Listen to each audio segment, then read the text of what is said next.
we tend to get really hard on ourselves. And I love a quote from the Broadway version of Mary Poppins, and she says, you know, anything's possible if we'll just get out of our own way. And I think that that's really true. You know, we need to be able to jump in and just have confidence. That's it. That's really what I would, you know, tell my younger self and tell people these days is you don't have to think like, I don't have an MBA. I didn't create a master business plan when we started. I just jumped in about something that I was really passionate about, saw a need, decided to develop a product. You just have to jump in and, you know, not be your own naysayer. There are so many different facets of Boise Entrepreneur Week that there's really a diversity of content, diversity of people and organizations represented, both private, public, and nonprofit and academic, that there's something in it for everyone.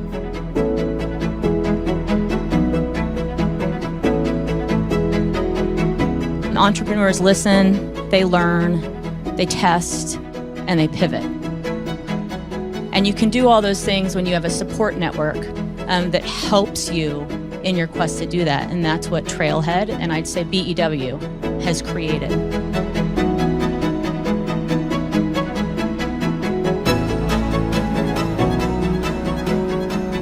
Almost all entrepreneurs need three things to be successful: access to markets, access to capital, and access to talent. And that's really core to what Boise Entrepreneur Week tries to bring to the table when we put this event on. In some ways, it's the guiding principle and the reason why we do it. Truth is, our track chairs and volunteers and sponsors, it takes about 200 people that have their hand on Entrepreneur Week in some way for this event to happen. You know, I wanted to personally say thank you. It only happens because of you.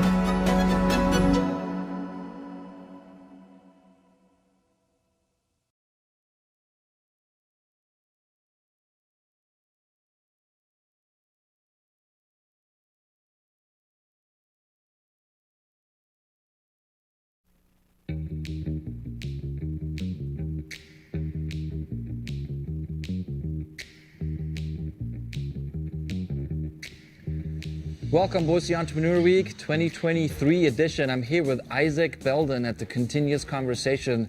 But before we jump in and talk about the Veteran Entrepreneur Alliance, we want to tee things off with a quick video on the dodgeball tournament. Check it out.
Hey guys, hope you enjoyed that little snippet. Today is our tech day, and before I get into it with Isaac, my friend over here, I wanted to highlight a few things. The Idaho Technologies Cyber Summit is going on right now, followed by the health tech track, followed by the tech track.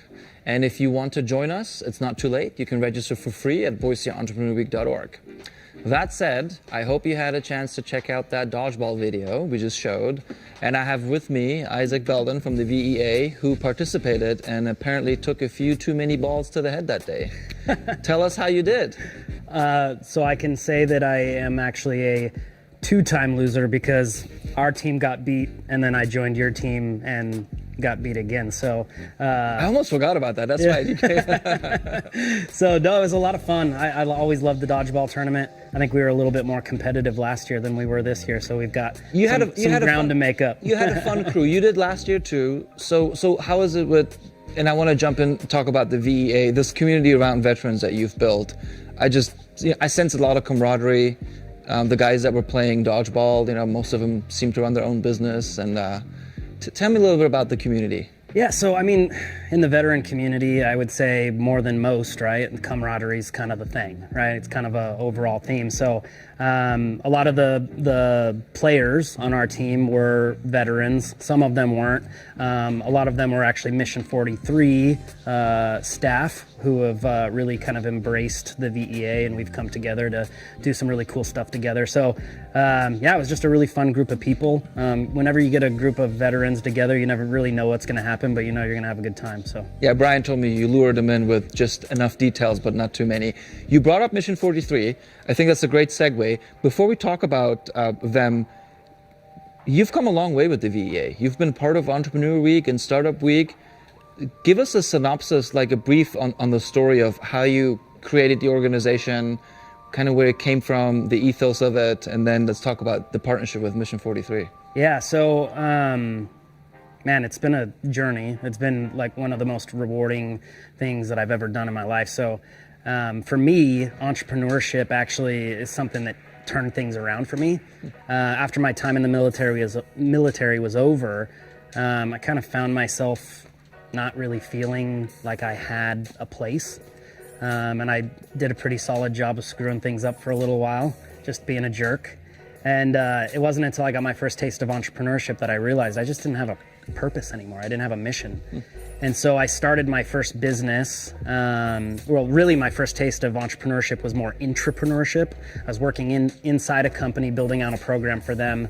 And eventually I wanted to do more. And in order to do more, I needed to kind of start my own thing. So I did that for a little while. And then I had the desire to do more. I saw a lot of organizations that were not bad organizations, but I felt like there's something missing. Yeah, there's a lot of organizations out there that tell you how to get to the finish line, and there aren't enough that want to take you there. They want to like walk that path with you. And so I really wanted to do something to help veterans kind of find that same renewed purpose and mission that I did through and get alongside them on the journey. Absolutely. Gotcha. Just kind of, so you think about the military. I mean, they tell you, what you need to wear, you know where you need to be, they tell you what you're going to eat, they tell you like when to be there. Like, so everything is very much accountability based. So even when you're out, there's still a part of you that kind of craves that, right? Like, and you may be too proud to ask for the help that you need. So I want to be that person that says, hey, these are the 5 things we need to get done. And if they only do 3 of them, okay, why didn't we get the other 2 done? Okay, how can we help you get those other 2 things done? So that's one thing that I really pride VEA in, and kind of the work that we're trying to do is just being that accountability factor. That's a cool perspective on on sort of the transition from service life to civilian life, and the things that you take from one to the other, and how those create some struggles. And so VEA joined us last year. Yep. You piloted our veterans and military track, and you did it on fairly short notice, put together a great track. And so fast forward to today, what happened in the year, and what do you have in store for us this year?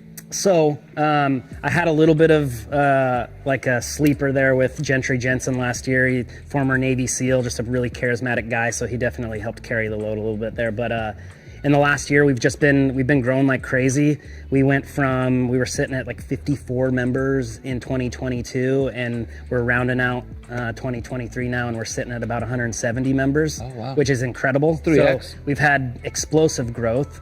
I've really leaned into like a lot of technology. So the tech track today is really interesting to me, and a lot of the AI stuff. I've leaned really heavily into AI to support a lot of our stuff. And so we've just been helping a lot of businesses. We've been creating new partnerships. Mission 43 is one of them. Kind of locking arms and figuring out how we can best serve the veteran business community and just the veteran community at large. And you cooked up something special for this year's military track. Yeah, so Tell me about that. So going into this track, my original plan was just to have it education. And Sort of like last year. yeah, kind of like last year. So it was going to be panel, maybe some speakers, maybe some rah-rah, like motivational stuff.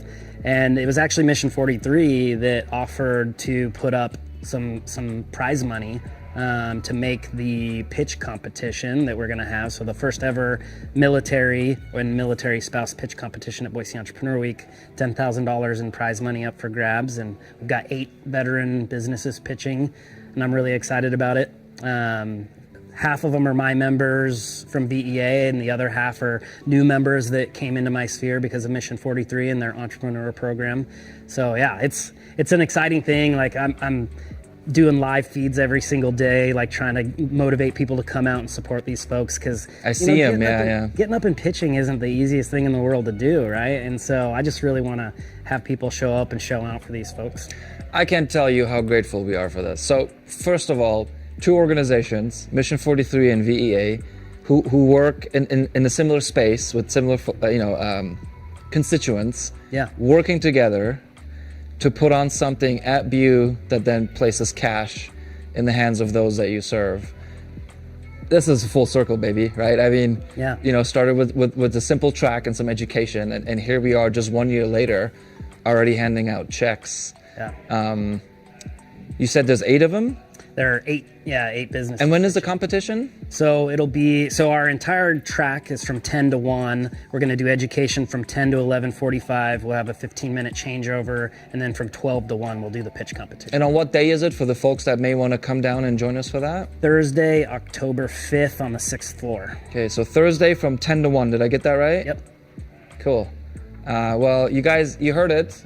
If you're a veteran or a spouse of a veteran, or you just want to see our veteran community get up and deliver some pitches and compete for some prize money, thanks to the VEA and Mission 43, we got you covered this year. Come down Thursday, 10 to 1. And I have to shine a little light on TM because he's a pretty humble guy. None of this would be possible without him kind of seeing something in what we're trying to accomplish. And last year, 3 out of 4 of the big pitch winners were veteran-owned companies. So I was kind of feverishly texting him late at night when I saw it all hit social media, and he welcomed us with open arms. I didn't put one and one together. I worked with them very closely, and that commonality, until you texted me that night, it didn't occur to me. Yeah. So I can't thank you enough. Like, we wouldn't be here if you hadn't seen something in what we were trying to accomplish. So thank you. Well, it goes both ways. So we appreciate it. Look forward to Thursday. I can't wait to see who the winner is. And then we will hand out the checks that evening at the block party, and that's at the Treefort Music Hall for all of those that still want to join us. Attendance is free. Register at BoiseEntrepreneurWeek.org. Join us at Treefort Music Hall for a block party starting at 7 p.m. on Thursday, October 5th. We will announce the winners of all of the pitch competitions, including the military pitch competition, and we will present the checks. So, see you there.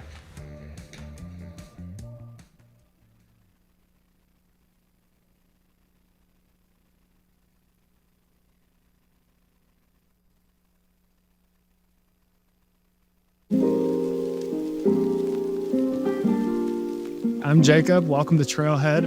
We're located in the heart of downtown Boise, right off of Myrtle and 8th. Let's check out our co-working space.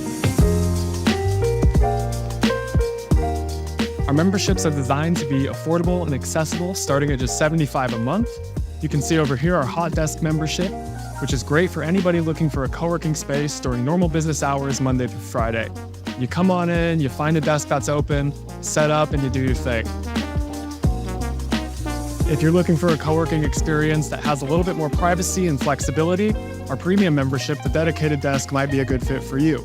With a dedicated desk membership, you get 24/7 access to an exclusive desk for your use only, a locking filing cabinet, and a monitor.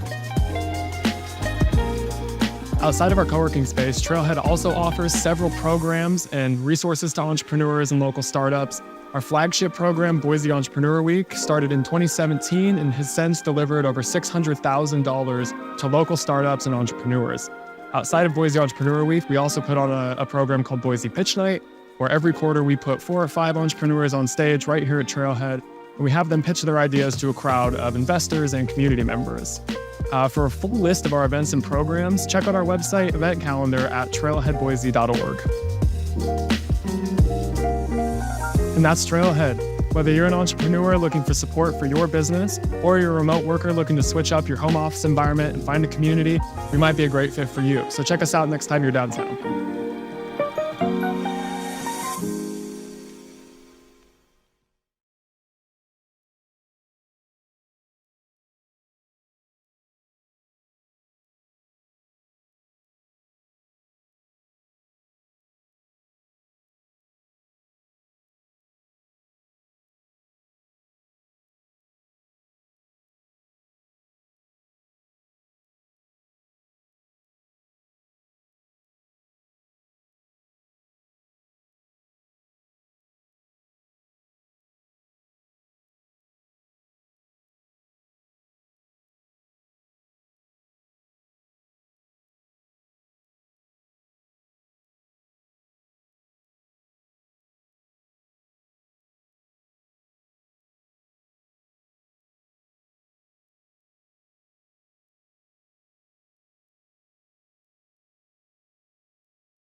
Welcome back, everybody. So I have the distinct pleasure of sitting here today with James McCarter. Yeah, congratulations. Thank you for sitting here and letting me chat you up for a little while. So one thing that I want to point out, first of all, is we're with a Boise Entrepreneur Week celebrity right now. He is the grand champion of Boise Entrepreneur Week from last year. So tell me a little bit about the pitch competition last year and the prize and how that all worked. I mean, it was crazy because I had zero expectations. I had when they were giving out the awards, I didn't have any friends or family come down. I'm like, it's probably nothing. And it was. I don't consider myself the pitch winner. I won the Kinetic Ventures $100,000 safe investment, and that was kind of derived from some pre-screening that they'd done with their AI bot. It was like a chat bot that I had to talk to and get a brain scan for 2 hours. And I just asked the most intimate details of my life and how I would respond to things. And then they went over, the product and the pitch and everything else. And the day before, I had just this little inkling, what if, as I'd been talking to Chris at Kinetic, and I was kind of going, well, maybe he would have been a little bit more forthright. So the night of the awards, my wife was working and everything. All my friends were actually, at her work. And when I won, I was speechless, absolutely blown away. And honestly, it couldn't have come at a better time. I mean, we were scraping the bottom of the barrel a little bit. And going up on stage, I kind of don't even remember what I said. It was great that the guys that were there to hand me the check, and then when I got off the stage, Ed Vasco was standing there from BSU and gave me a big hug, and it was surreal. It was honestly, I've done some pretty cool things in my life. I've gone and rang the bell on the NASDAQ with my last company, and that was a better moment for me than that, because it was, it's like this culmination of all of this work that you've done, and as an entrepreneur, there's a little suffering that goes into it, and it was a validation of it wasn't all for naught, and I'm not crazy either. So well, and you say there's some suffering, right? One of my unofficial taglines at the VEA is that entrepreneurship can be torture sometimes, and it's our job to make it a little less tortury. Yeah, so, I like that. That's a solid mission right there. I know I've told you personally that when somebody tells me they're going to start a business, the first thing I do is try to talk them out of it. Yep.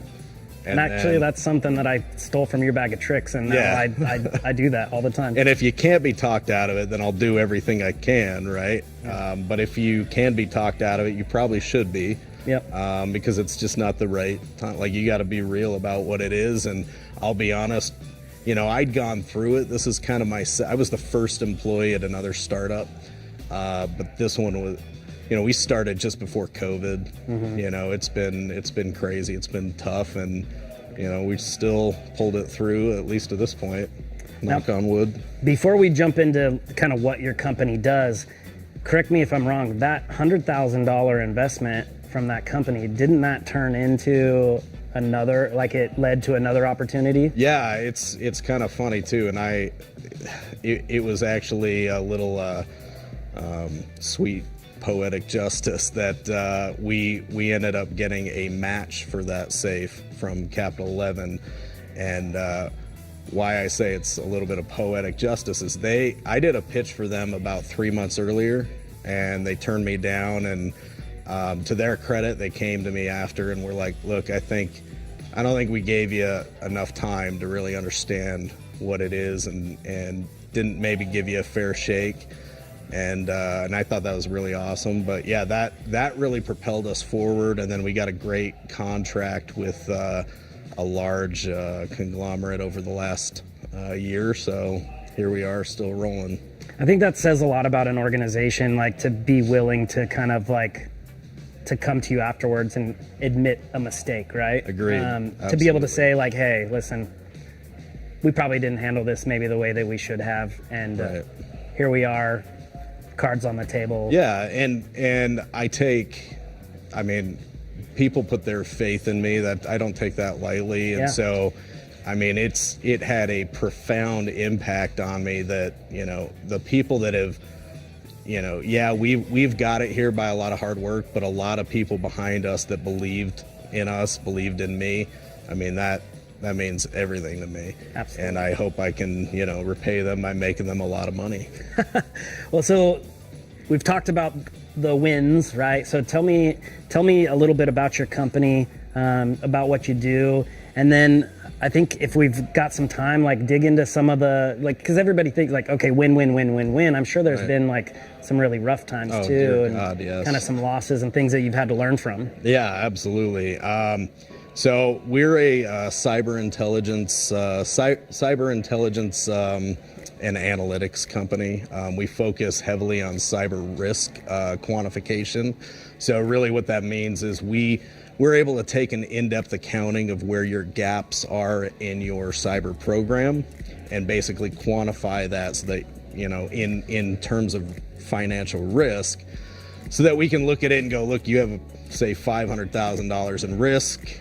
If you do X, Y, and Z, it'll be, you know, half of that, and it'll cost you, you know, 50 grand to implement. So it really is an ROI type tool. It makes it very clear where we should be spending our time, money, effort, resources.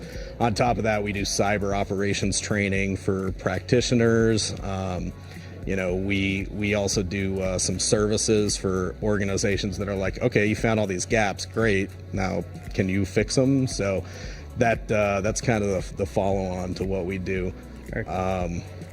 But yeah, I mean, follow that on. I mean, COVID was crazy. We knew we were going to build this from the beginning, and like money got so tight, and we weren't really customer facing at that point. So we had to scramble and figure out like how are we going to weather the storm. Yeah. And I'll be honest, like there were so many times that I was like, I just, you know, working 12-hour days and everything. But, you know, I had one employee that's been with me since the beginning, and he had faith in me, right? I had some angel investors, and they put their faith in me. And you know, what I told my wife from the beginning is, as long as there's something for me to do, then I'm not going to quit. I'm not going to, I can deal with the concept of failing as long as I did everything in my power and I didn't quit. Like it was,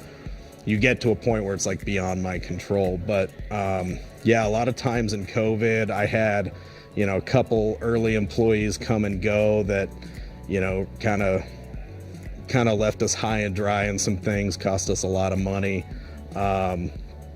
And then, yeah, I've had like the financial concerns are crippling, you know, because going that long without a salary, and so having to scrimp and save and do everything else I can, it was dark. And so there's been some lows, but some unbelievable highs.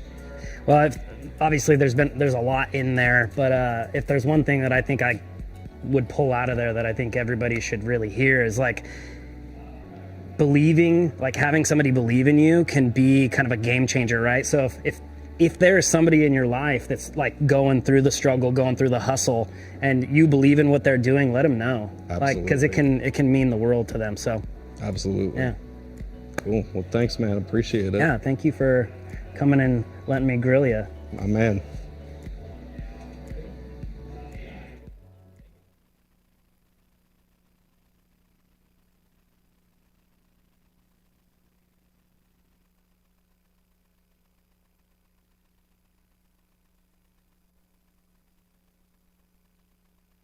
And we think about it all the time. The work that we do is really important and it's meaningful and it's valuable.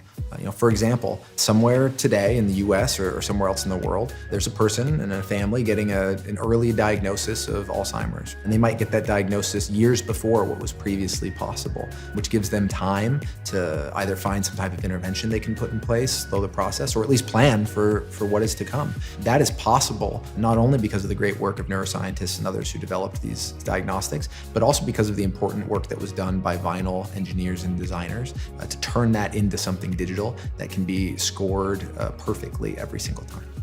I always tell people I sleep pretty darn good at night because more than one of our projects help doctors and patients connect in a more interesting way, help people take control of their finances. I mean, we constantly are touching projects that at the end of the day make actual people's lives better. I feel really good about the work that Vinyl does. This work will continue to help people, and that's the kind of thing that it's nice to be able to say that you work for a company that does good things as well as big things.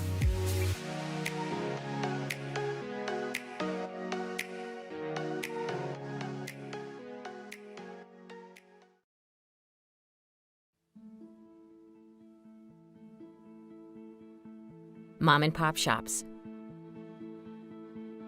startups, hangouts, main streets, dreams.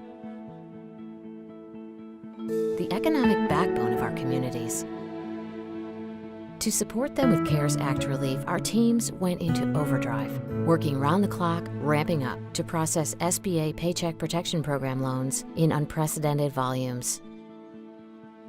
Bankers were there for clients, weekends and nights, knowing they had to deliver. As businesses struggled, we rose to the test, pushed with remarkable nimbleness to bring hope, reminding them we've got their back and their future.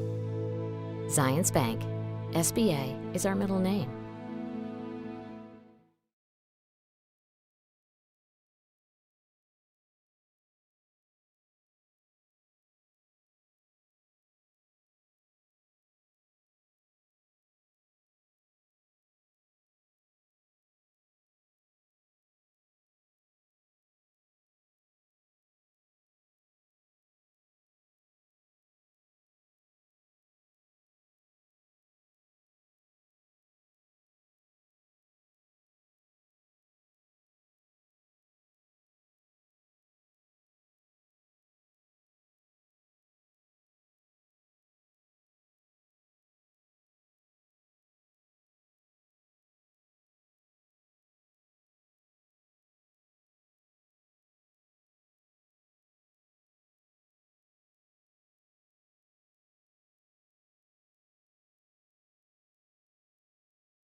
Appreciate you joining us. Jay Larson, Idaho Technology Council.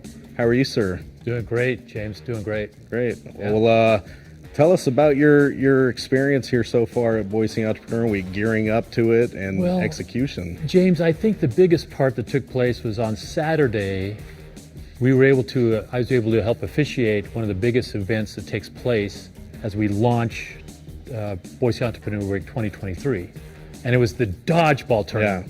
Yeah, and were you on one of those teams? I was actually not. I was actually able to referee, but in fact, Mark, who was helping here with Vinyl, I mean, he was part of this whole. I mean, it was a battle. So you're padding your pockets then, huh? Yeah, I was. How did that fare in the long run? I only made $2,000, but I'm working on making more at this. Imagine, that's still an early event. Yeah. I think coming years will be more fruitful. It was great. The unfortunate thing, I didn't make any money off it, but we did have a great deal of fun, and it was a battle between, the finals came down to In Time Tech and Count. Who do you think won?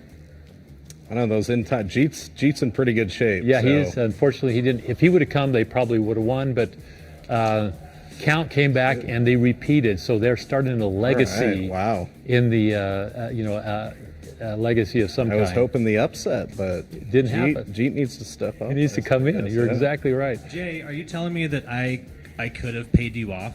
Mark, you could have bought. You could have. Look, let's not get into the details. Yeah, okay. Let's talk offline about this, Mark. Okay. Yeah. But Mark honestly was. I was quite amazed at. I called him Twinkle Toes a little bit out there. Oh, yeah. He danced around like a little light on his feet, like a butterfly. I could guess that looking at him. Yeah. He looks pretty no question. nimble. Yeah. So that was great. But we started that off. But then we just had we started a cyber summit upstairs, and you're part of it on the 6th floor, and we had Steve Bay talk about Andrew Snowden. Edward. I said Andrew. Yeah, Edward Snowden. Yeah. Anyway. Yeah. And the Snowden story was amazing, and so that just took place up there. Yeah, really unbelievable. I've heard, I know Steven personally. I've heard him talk to it, but I've never heard the whole story laid out like that. And personally, what it did, to him, knowing that, I mean, hindsight is 2020, right? But it really is. Knowing that I was,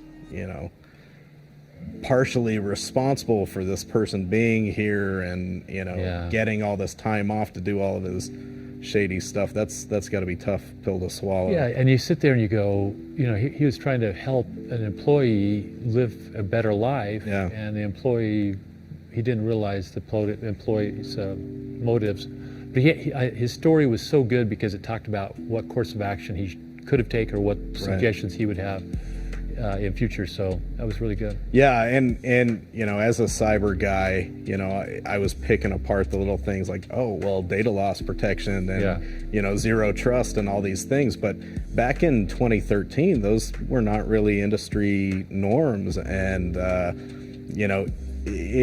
I'm also an intelligence guy, so I've worked in similar spaces that I've been like, I can see this happening a million times over, at least when I was in, because a lot of those safeguards weren't there, and hearing how some of those things led to reforms in security was pretty awesome. Yeah, I was impressed with it, and some of the social side of it that was really taking place. That really, I mean, obviously Snowden had an agenda, right? And being able to pull those agendas out from and to watch for those and to see how things are transformed, because we all have certain things, but we also want to make employees have great places to work. But he was basically lied about all the way through, and he was trying to help a situation with an employee. Anyway. Yeah, as an intelligence guy, the nature of the adversary is human, and they're going to look for those gaps in those opportunities for compromise. And so even with new safeguards, okay, well, now how do I have to work the system? And so they're always there. So I think that he's gotten to a place that he can live with it at least. Yeah, you could see that it's been difficult. So, yeah. so this is so that was a great opening. What's on the docket for the rest of the program? Well, for us, we're going to also on Thursday we have, as we work with Boise Entrepreneur Week, we're putting on our 50 to the A showcase. So we're trying to help 50 companies advance to the A round of funding, which is about $5 to $20 million of funding. And generally when a company hits that stage, they have a viable product, they've got all these, they've already moved to a point where revenues are coming in, and they've validated a lot of things. And so when they hit that stage, their chance of success and future opportunity have increased significantly. So we're having that, and we're inducting 2 companies into, or to receive the 8th round of funding over the last couple of months. One of them is they both have just blanked in my mind, but all of them. All right. Yeah, Lean Law. Okay. Is Lean the other Law. one, and Fitted are the 2. So Right. Lean Law and Fitted. So those are awesome stories. So they're going to be talking about their stories. We're also going to have Goodbye and the founders of Good Boy kind of come, and they're our guest hosts. Gotcha. So that's great. Come to that and it'll be awesome. Yeah, it's pretty exciting too, getting to that stage, because I read an article before I came here about tech startups, about only 10% of them actually get out of prototype, and about 10% of those actually get to solvency, and then 10% of those get subsequent funding, and so you just see so that it goes down significantly. And so getting to that, to me, is, I mean, if you can get to your A round, I mean, you've made it in my mind. You have. I mean, they always call this the Valley of Death, or we hit the rocks and those type of things. And your reference, and that's so good, James, because there are so many reasons why companies fail, right? And why, what we're trying to do is have companies, we've identified 60 companies that are on the runway that are going to get to their Series A. Now, it might be that you don't really want to get to a Series A, because if you don't have to take the funding and dilute or do something like that, that's great. So find different ways to be able to get that, to really get to what might look like a Series A, or to that success that a Series A brings. So that's a big part of what we're doing. And the good thing, a lot about this, because with Shadowscape, you are a startup that's now an early stage company, right? And you won the pitch competition last year. We did, yeah. Congratulations on that. Thank you. Let's hear it. Let's hear it for Jay. Yeah, please. Where's the audio kit? But I think that as you take a look at this, you can really very much relate to this, because you really look at we have 3 main pillars of the Idaho Technology Council: trying to grow talent, which you can agree how important talent is for your company. Capital is another big part of helping grow and scale a company. And the next one is getting ideas to market. We call it tech to market. Right. Yeah, no, we've certainly felt the support from your organization.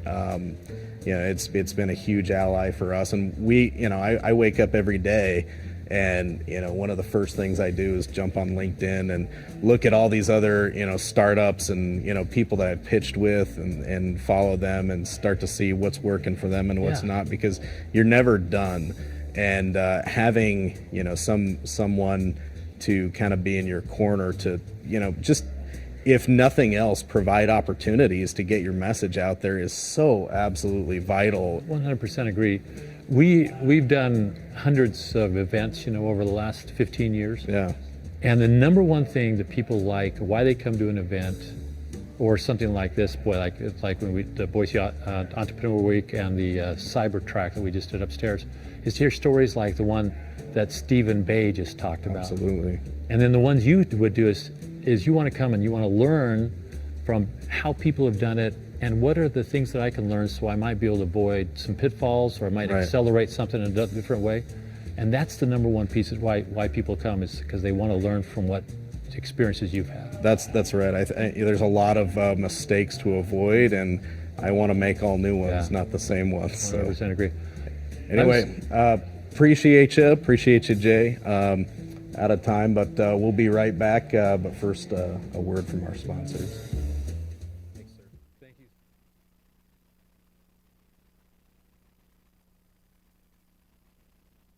Teleo is a Greek word that means to perform or execute.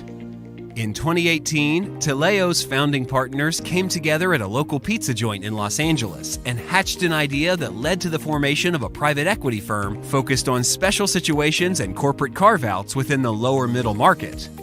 The vision was to build a great company that focuses on empowering people to perform and execute.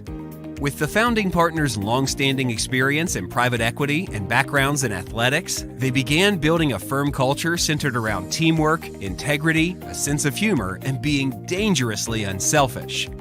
That's why the Teleo team has been successful at executing corporate carve-outs, recapitalizing broken balance sheets, acquiring founder-owned companies, and implementing buy and build strategies for its portfolio companies.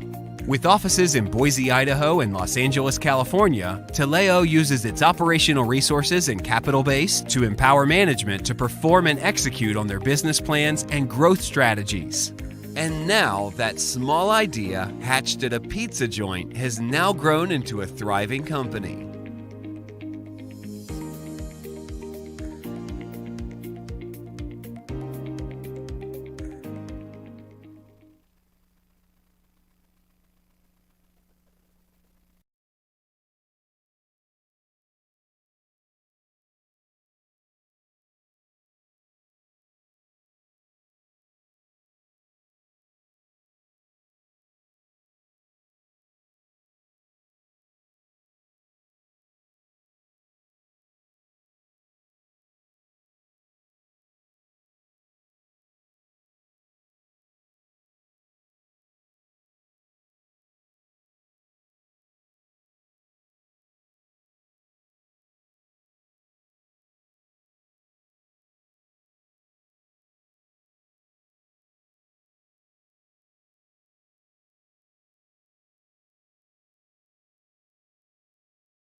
Hi there again, Jay Larson with the Idaho Technology Council coming to you from the Boise Entrepreneur Week.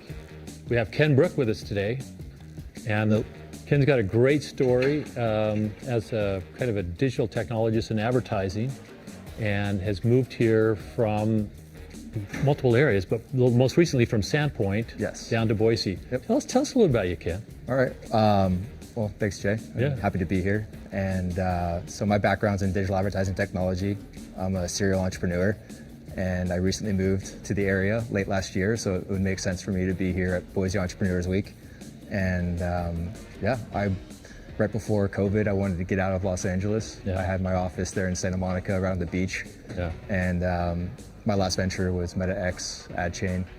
And I was looking to just have a change of pace in both my professional life and my personal life. So I found myself traveling a lot, and I landed here. This is interesting because I heard you say you were on the beach down in California, which is always an attractive place, right? Oh yeah. So you have that.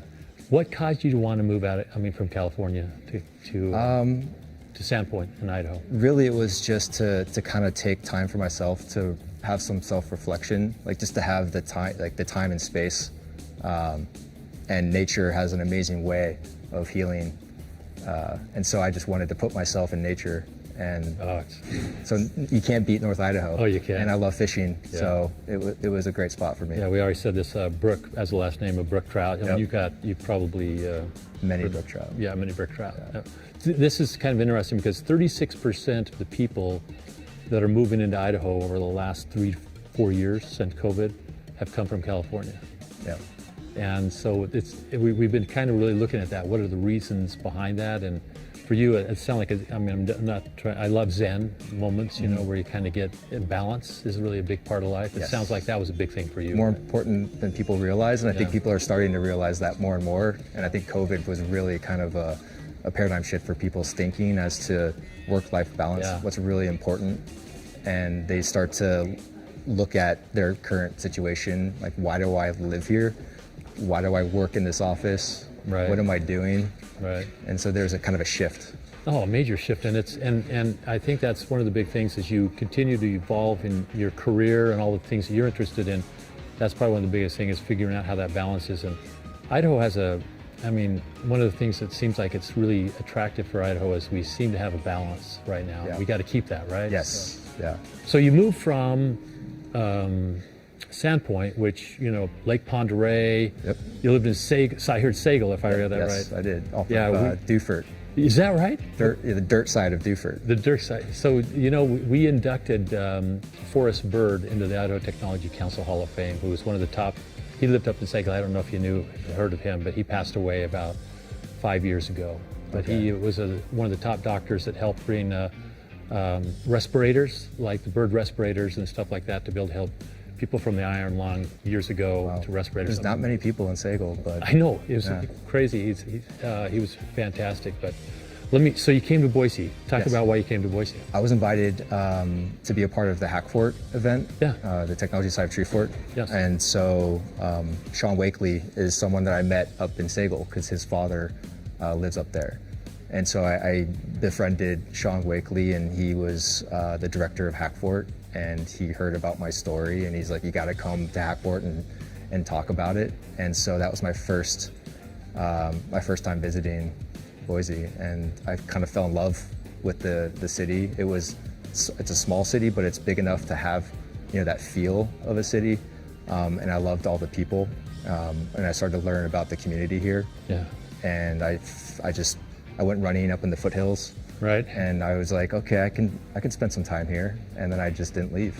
You were a Sun Devil, is that right? Yes. Down at ASU, where you ran a lot in the desert. Yeah. Do you like the mountains a lot? Much better. Oh, isn't this nice and the cool air? This is running weather. Yeah. Tempe, Arizona it doesn't have running weather. Yeah. Yeah. It was brutal. Yeah, we'll have to. But as an entrepreneur, you got to grind through it. Right. So it taught me a lot. You're gonna have to talk to Ed Vasco, who's back here in the back. He moved here from the same area. So. Oh wow. Yeah. So. Great. Well, a lot to talk about. Yeah, there it is. So, yeah, there you go. Yeah. Go Devils. Okay, so here's the big thing. I wanted to talk a little bit about the backside of what your experience is, but what I'd like to do is maybe start with your vision right now, what you're trying to do right now, and Sure. Because my understanding is at your heart, you're an entrepreneur. Yes. Right. So talk a little bit about why that is and what your activity is right now with entrepreneurship. Sure. So at this point, I'm 37, and it's safe to say I'm very much an entrepreneur. You don't look 37, by the way, but that's amazing. Yeah. And you look 40. No, I'm just kidding. You're much younger. Growing up, I was always curious, deeply curious about how things work. Right. It wasn't enough to use, a toy. I had to take it apart to see how it worked. Gotcha. I would never put it back together, but I would take things apart.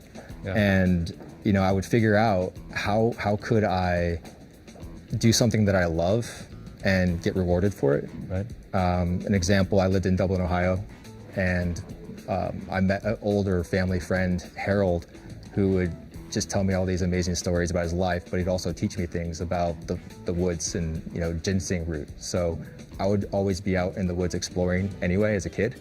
And then he taught me how to find and identify ginseng. And then he would say, this is what we do with it. We dig up the root, we dry it out, we grind it up, send it overseas, and then 2 weeks later you get a check.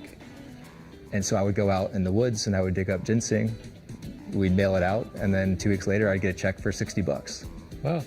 And then my parents would always try to bribe me for allowance money to do my chores, and I was like, I just got $60. Now you're going big time, right? You're going big time. I don't need to do those chores. I'm going to go do 9 years ginseng. old, 10 or 9. Yeah. So what do you think? What are you working on right now? Because it's advertising, digital advertising type stuff is where your passion is, right? Yeah, I graduated with a business degree from college, and then I just got into computers because I hadn't ever really gotten into technology. Like, how does computers? I wasn't a computer science major, and so I jumped into the world of computer science and just did custom software development. Started by building mobile apps, Android and iPhone apps, iOS apps. And then that eventually led into analytics and marketing analytics software. And then I got into digital advertising. And that's when it clicked for me that digital advertising is kind of the cash flow of the internet. It's what funds the free internet. And it's unregulated. Right. And so as a technologist, I could build software that's not regulated, that taps into this huge economy of the internet. Oh, it's monster. E-commerce and everything that takes place. I mean, how much now is purchased online versus what was 10 years ago, right? Or even 5 years ago, right? Right. Yeah. So I just, again, being deeply curious, it was a big enough field to get lost in and just let my curiosity as an entrepreneur go with different startups. And I would just build tools to drill into that particular part of the internet. And so I started ad networks, and then I got into distributed ledger technologies after I read the Bitcoin white paper. Yeah. And then, so going back to your question, what I'm working on now is called Ad Prompt AI. Ad Prompt AI. And I'm building an ad server that automates the entire process of buying and selling media online. And so right now, if you want to run an advertising campaign, there are manual processes that exist. So you have to go in, depending on what type of marketing you're doing or advertising, it could be keywords for Google search. It could be, targeting parameters in Instagram, so that like the Meta platform, right? Or, Google. So I want to take away all of the manual parts of that. The manual parts. And the name of the company again? It's Ad Prompt. Ad Prompt AI? Yes. Okay.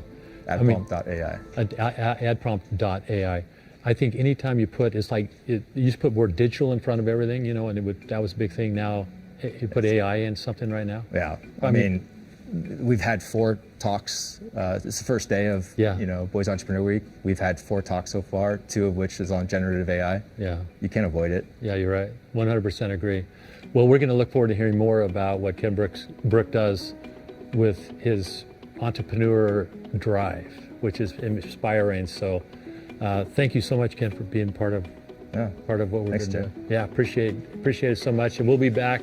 But first, a word from our sponsors for Boise Entrepreneur Week.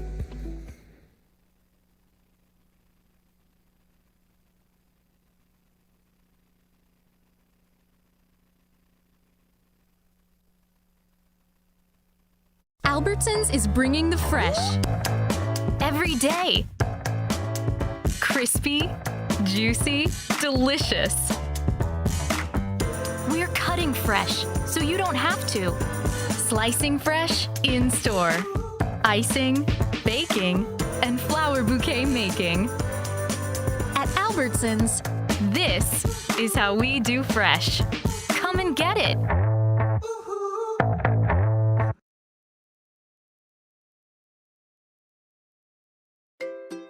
At Lamb Weston, we see possibilities in potatoes. And that means creating fries that become favorites. From twister to sweet to puffs to crisp cut and beyond. Because when you serve fries your customers love, they love you back. Lamb Weston, seeing possibilities in potatoes.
Hello,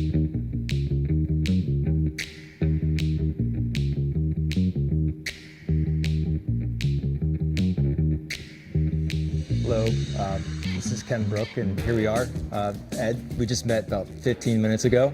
Great to meet you, Ken. Welcome to the Valley. Thank you. Yeah. So it's the first day of Boise Entrepreneur Week, and so far I've had some great talks. Yeah. So excited for the week. I loved the journey story was just great. Yeah. So looking forward to seeing some great things from you. Yeah, happy to be here and talk about it. Yeah. But I just learned that you're from Scottsdale. Yeah. So I moved up here right before COVID. So we bought a house wanting to make a change. Yep. I'd sold my last business in 2018, stuck around for some M&A work, and hit upon a new thesis. And that thesis, I've been in the cyber industry for 3 decades. And over that time, I've run 5 different companies, all in this space. And I hit upon a new thesis, and that was, we've got this real supply and demand imbalance in cyber. And tech can only take us so far. We need people. So I reached out to my higher ed network, and lo and behold, Boise State called me up and said, hey, we'd love to have you up here and let's chat. Yep. So early 2020, we bought a house, and I started with Boise State in July 1st, 2020, and have been running their Institute for Pervasive Cybersecurity since. That's great. Yeah, we've been doing a lot of great stuff. We've been interacting with the community, building the community. So the entire cyber track that we have going on with Trailhead and BEW and Idaho Tech Council is entirely dedicated to cyber. And we're doing a lot of just community building and outreach, and just more than anything else, doing 2 things. One, making certain that our students see this community so they stay here local. Mm-hmm. And 2, that our employers know that we're producing the kind of workforce that they're needing, not just now, but into the next century. With your experience in cybersecurity, how has it been working here in Boise? Is it different? What's different about it? What do you like? What don't you like? No, that's a great question. So I think what's great about the community here is that there's still a lot of room for growth, but it's really tight knit. And even though some communities I've seen and experienced across the country, when you say tight knit, you immediately think closed in. Right. No, this community is highly accepting. And that's what's beautiful about it is it's like, come on in, the water's fine. We'd love to have you be a part of this. And what I've really seen is this depth of community, really unexpected depth, where a great example, twice a year at Boise State, we put on a cyber career day for our cybersecurity students to interact with and be mentored by cyber leaders around the valley.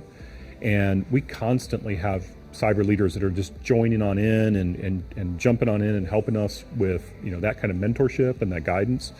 And unbeknownst to me, I didn't realize this until our last event, we actually have some great people from Blizzard, Activision Blizzard, that are working here, but in the cyber industry. So that's the type of depth of community that we have here, and it's just really phenomenal to see and tap into. Right. So that's what it's just been terrific, and I had to take off my entrepreneur hat. But how do you do that? How do you ever take your entrepreneur hat off? That's a great question. We were talking about this before. It was like this idea of like run and operate versus kind of start, and I had to shift my mindset around kind of the traditional bootstrapped entrepreneur into more of an intrapreneur.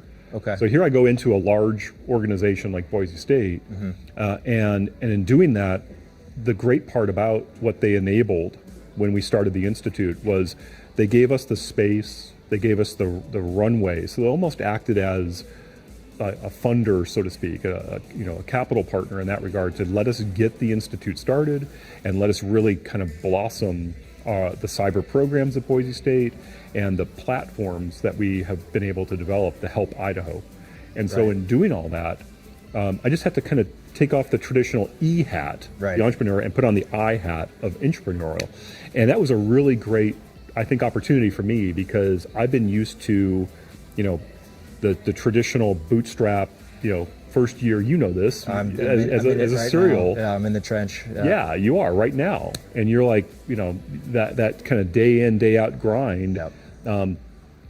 It was probably a lesson learned in my last business to say, okay, I'm actually going to use the gray hair and what's left of the gray matter to say, maybe I want to do this a little differently. So it sounds like it's a natural evolution of your career. Yeah, it really has been. And it's been, as I look at the opportunities I've had over my 30 years and doing this as many times as I have, I also felt it was time to start giving back. Yep. And rather than trying to bootstrap a business, it felt perfect to say, let me align with Boise State, let me bring what I can bring to the table, and really help our students, help our community, and help Boise State. Yeah. And we've been able to do some great stuff together. The giving back is critical, and it's most appreciated, for entrepreneurs like myself in the stage of, my startup. Like, we need that. And what I've found starting my business here is the intimacy of the programs that are available. Yes. And the community, like you say, how involved.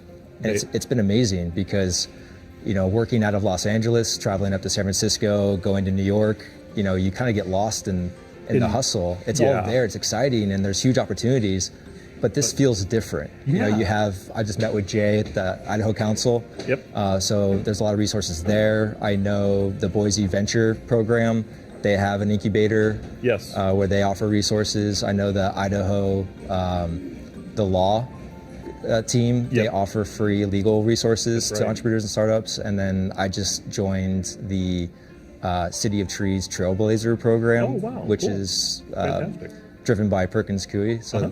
So they have a curriculum where they're hands-on with entrepreneurs and startups, and they help from all stages. Right. And hopefully I can get to where you've already been many times before. I appreciate that. So I know you will. And you got the drive. I'm here to learn from people like you. Yeah. Well, I think that's the beauty of it, is it's an opportunity to give back, and you've tapped into it, Ken. I mean, everything that's here is world class. Yep. That's the great part about it, and it's a community that is still burgeoning and will continue to burgeon, I think, and it'll just continue to be this really great opportunity for everybody from an entrepreneur perspective. So welcome to the community. Really glad you're here. Excited to be here. And looking forward to working with you. Yeah, likewise. Yeah. All right. Thanks, everyone.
And welcome back to Boise Entrepreneur Week. We're looking forward to this. I've been looking forward to this great conversation with Nick over at Vessel. And I'll just start off, Nick. I mean, you are such a key cornerstone. You're like a foundation piece to this entire ecosystem that we have for entrepreneurship and everything else. But as I was getting ready for this, I realized, I know you from here. I know you from vinyl.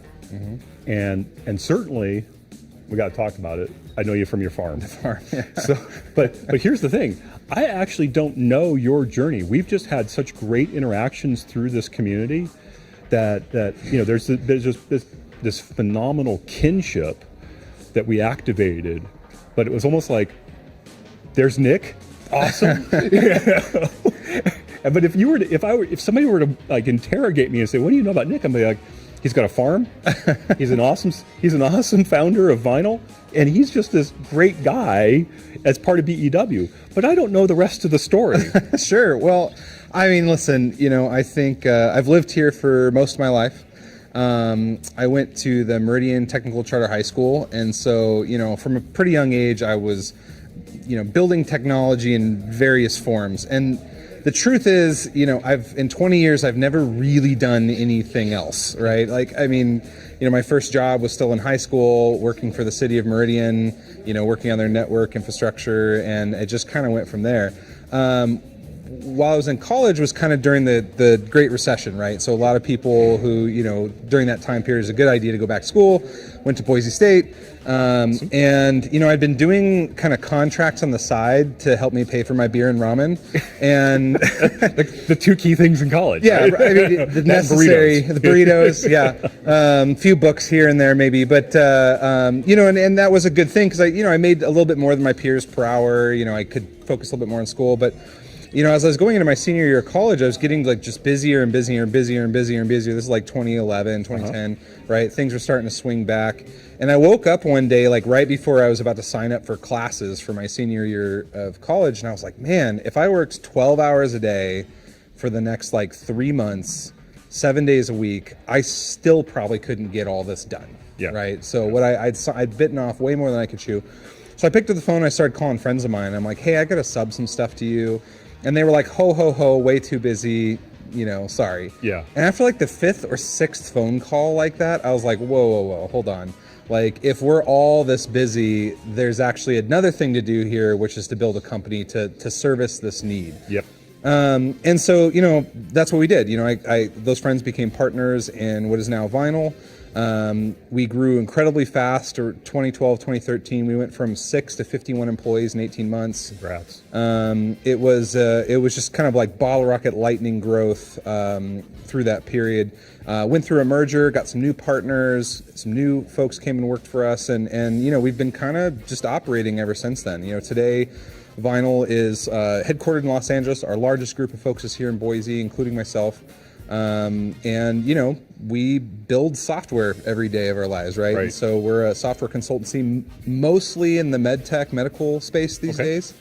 But we've also built the largest ski and snowboard tracking app in the world. That's cool. Built software that helps detect avalanches in Colorado. I mean, like we've done all kinds of stuff over the last 10, 11 years. That's fantastic. Yeah. And Entrepreneur Week was a really awesome opportunity to get involved in my community.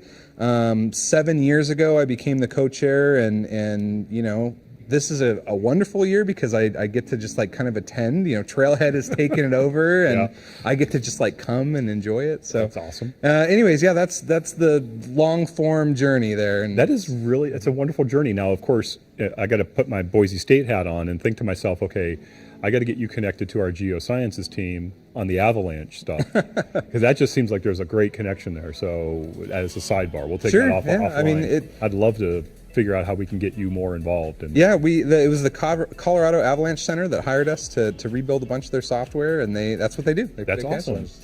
And just what I love about hearing that is that I think about my own journey into entrepreneurship, and I started way long ago. You can tell the gray hair, right?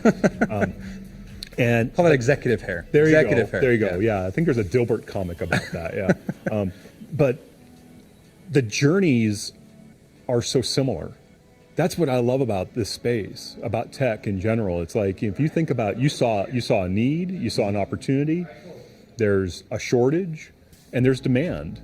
That's, I mean, just perfect recipe for getting something going, and congrats on the hypergrowth. That's awesome. And just the continued element of this. So I got to pivot.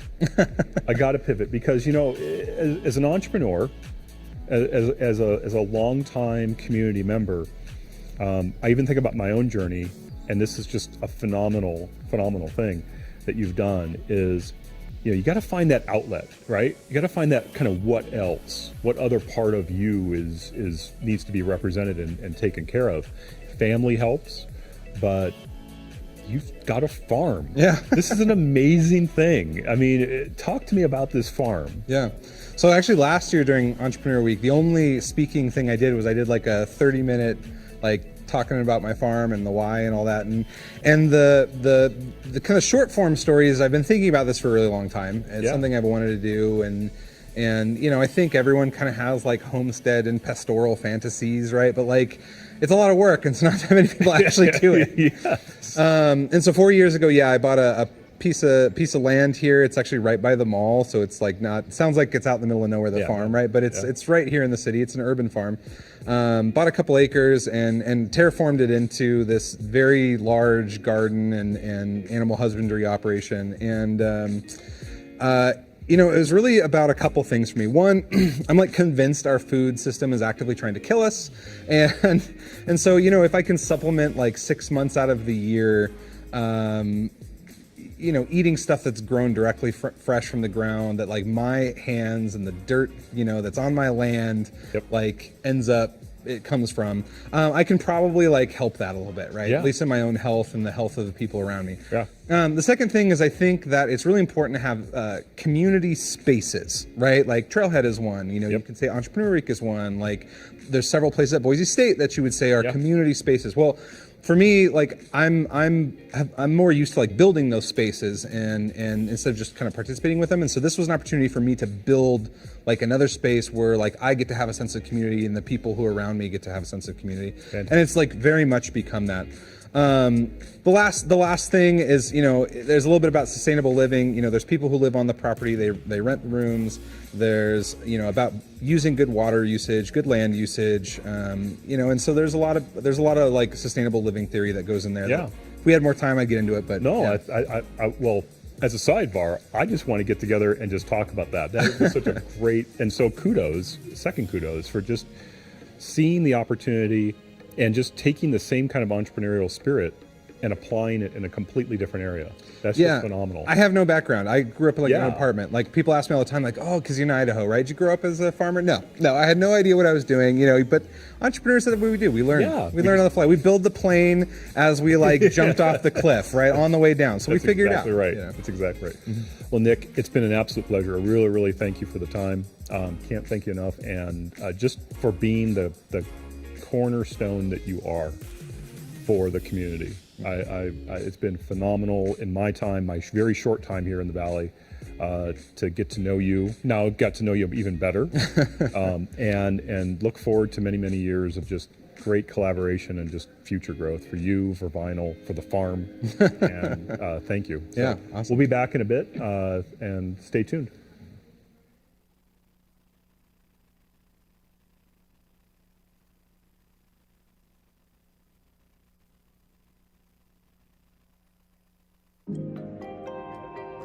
It's very common for teams to segment out security as a discrete thing. So you build the software, and then you deploy the software, and then you add the security around the software. That is not a good pattern in the 21st century. The attackers are more sophisticated. They don't play, you know, by the rules. They arguably never played by the rules, but the playing field itself was much less complicated even 5 years ago, certainly 10, 20 years ago. Today, security has to be part of a holistic process. You have to build secure software, and then you have to deploy it into a secure environment. And that takes on many forms, or it happens at many stages. The software itself has to be written without security flaws to the extent that you can. There's, obviously there's going to be bugs, there's going to be security flaws, but it needs to be thought about and planned for. The upstream dependencies of your software, all the open source packages you depend on, the commercial third-party packages that you depend on, you have to monitor the security of those things and make sure nobody can sneak in through a back door that's not even your fault because you trusted the wrong third party.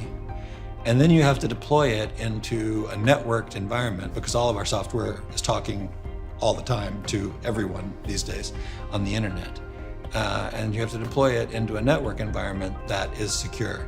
And that's where, what we used to think of as security, the firewalls and the network architectures and the moats and the bastion host and all of that stuff that used to be what we put in the bucket called security is now just one portion of it.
Welcome back to Entrepreneur Week. One of the things that's really exciting about being down here, and especially the last 2 or 3 years, are doing these continuous conversations. My favorite thing is that I get to meet people I don't know. So welcome to Boise Entrepreneur Week, Mr. Andrew Oppenheimer.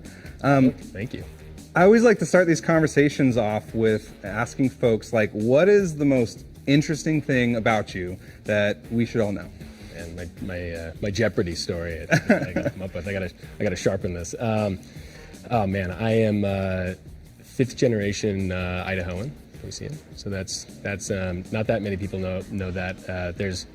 There's obviously a lot of natives here, but not that many. We're getting more and more transplants, so that's become rare and rare. I'm an animal lover, although on one occasion I did happen to get in a tug of war with a wild deer, and I did have to kind of, I didn't hit him, but I kind of had to knock him a little bit to let go of my hiking shorts. So this continues to be a 5th generation Idaho story. Yeah. I come from a long line of animal lovers, and yet you can get into some physical art. Yeah, right. It's part of being in the outdoors. I don't know. I think that's one of them. I don't know many people that have taken it to that level with a deer, but. Yeah. Well, so for, being a 5th generation Idahoan, I mean, my family's been here forever as well. I grew up in the Valley, and so, kind of talking about the change of our area. I mean, obviously the Oppenheimers have been here for a long time. I'm sure many people recognize the Oppenheimer name with the Oppenheimer companies, but I've noticed at least that, even with transplants, but also we're seeing a lot more people just stay here in Boise. I mean, we used to have this like brain drain problem. What do you think's contributing that? What do you think is like contributing to people wanting to stay here in the Valley, or the gravity that this place is kind of having right now? Yeah, I mean, it's definitely, people moving from all over the country, California. I mean, that's not necessarily new, but it has certainly hit kind of hyperspeed in the last couple of years. And I think, Boise's been growing, I think for the most part, in a really great, wonderful ways. We're getting, in addition to a lower cost of living compared to, bigger cities like New York or Chicago or LA, I think we're getting better food. We're getting resources that other smaller cities and around Idaho don't necessarily have. So there's I think there's more opportunities even in tech now, certainly in business and food. You've got a great university here at Boise State. Obviously, the state government's here. So I think there's a myriad of reasons, but mostly it's just because people have discovered Boise. They realize it's a great place to live. They, it's the access to the outdoors, which, I sort of took for granted growing up. It's something that, after living in other cities, you come back and go, gosh, this is so easy, and not that many people, which is, getting rarer and rarer. So I think the overall just quality of life, the makes achieving that work-life balance, I think, a little bit more. Yeah, it's more achievable when you don't have to sit in traffic for hours on end with everybody else in the rat race, so to speak. So I think it's just overall it's just getting to be a better and better place. Well, in the last few years too, I really think that people migrate to where there's opportunity, right? And so you go to some other places, and I think there's kind of waning opportunity. Where here in Boise, it seems like there's waxing opportunity, right? There's definitely like a moment in growth that's happening here. So pivoting a little bit, I know you're kind of here at Boise Entrepreneur Week this year representing the Oppenheimer companies. So what are you up to? What stuff are you plugged into? I heard you talking about trail mix before we got started. Yeah, so that was kind of the entree, no pun intended, into our involvement. It was trail mix, and primarily because a big focus of mine at the company is CPG food sales. We have some other divisions like real estate and food service distribution, but CPG food sales, both in branded and in private label, is a big focus for us, and it's one of my focuses. And we've over the years developed 3 different brands. We have one called Funny Farm, which is goat cheese mac and cheese, as well as block goat cheese and goat dairy, and it's the only nationally distributed line of goat dairy products, ice cream, mac and cheese in the country. That's our newest brand. We've got another brand called Blendtopia, which is a better for you brand. It's soy-free, dairy-free, organic, and it's frozen, IQF, so individually quick frozen fruit and vegetables, and then these little smoothie chips like pucks that have superfoods in it. So you dump that in the blender, add a liquid, and you've got an instant smoothie. So it kind of takes the guesswork out of the boost like you have at Jamba. And we just put it in their Vitamix or blender or whatever. Yeah. And we just launched a smoothie pop. So on that one, you don't even need a blender. You just grab and go out of the frozen aisle. We just launched a frozen latte line as well. So new to the category there. It'll be interesting. Yeah. And then we have a brand called True Whip, which is a better for you frozen whip topping. So I see a trend with better for you. Yeah, I mean certainly. Yeah, I mean I think. Have you guys had much interaction with Killer Creamery, which is the better for you ice cream? Yeah, sure. Yeah. We know Lewis and Killer Creamery. Yeah, we play in ice cream and better for you frozen. So yeah, I think I mean even just having them in the neighborhood, it's companies like Lighthouse. I think he's got a Lighthouse background, that are local to Idaho is exciting. Right. Having companies like Albertsons here, Winco here, these are all folks that we sell to in some way, shape, or form. We do a fair amount of private label as well, but it's really on the brand side that we get to kind of focus on better for you. And I think that's, we sort of think that that's where the trend is headed. Now, whether how quickly that happens varies by segment, right? But I think that's better for you is an area we like to focus on because we want to make food that people feel like they can eat, and it's something quality going in their body at a price that they can afford. Right. And brand building is fun. We just like doing it. It's fun getting the messaging out there. It's a little bit different than sometimes that's the most fun of being an entrepreneur is like thinking through those problems. Yeah. Then you got to do the real work after you think about it. Yeah. Well, I got to go to a trade show with a giant stuffed goat. That people kind of mistook, gosh, is that real? And it was an eye catcher. So what other line of business can you get into where you get to travel with a inflatable goat? Yeah, sure. Well, I'll tell you, in that same vein, the donkey that Simplot's headquarters has in front of it freaked me out the first time I drove by. I didn't know it just moved out of the corner of my eye. So animals, that's our thing here, I guess. Yeah, exactly. Gotta walk around whatever gets folks' attention. Yeah. So that's a great kind of breakdown of the CPG products that you guys are working with. It makes a lot of sense why you guys are interested in Trail Mix. For folks who don't know, Trail Mix is a food product pitch competition. The winner gets $50,000 and placement on store shelves of Albertsons. And you're actually going to be a judge this year, right? Yeah. So have you been to Trail Mix before? You ever judged before? I never have. No, it's been my first time. I'm excited. I get to go to food shows, all year long and meet founders that are just passionate about what they're making, what they're bringing to market. And so I'm really excited just to hear everybody's story and maybe try some products and just hear people's journey, because everybody's got that great idea of oh gosh, this is delicious. We should be selling this. And it, people don't necessarily know there's a lot of work, the journey and the work that goes into getting a project from in your brain to on a shelf, right, or in someone's on someone's pantry or in their kitchen. So I'm really excited to hear the stories and just try some different products. Yeah, well, and you brought up something kind of when you're talking about your relationship with the ecosystem here, which is that our thesis at Entrepreneur Week 7 years ago was that there really is all the ingredients for a good ecosystem here to be able to accelerate these food product entrepreneurs. And so it's really awesome that you guys are coming down, judging, participating, sponsoring, all the good stuff. It was really great to chat with you, Andrew, and get to know you a little bit. That's all the time we have for right now. But with that, we have a word from our sponsors, and we'll be right back at you.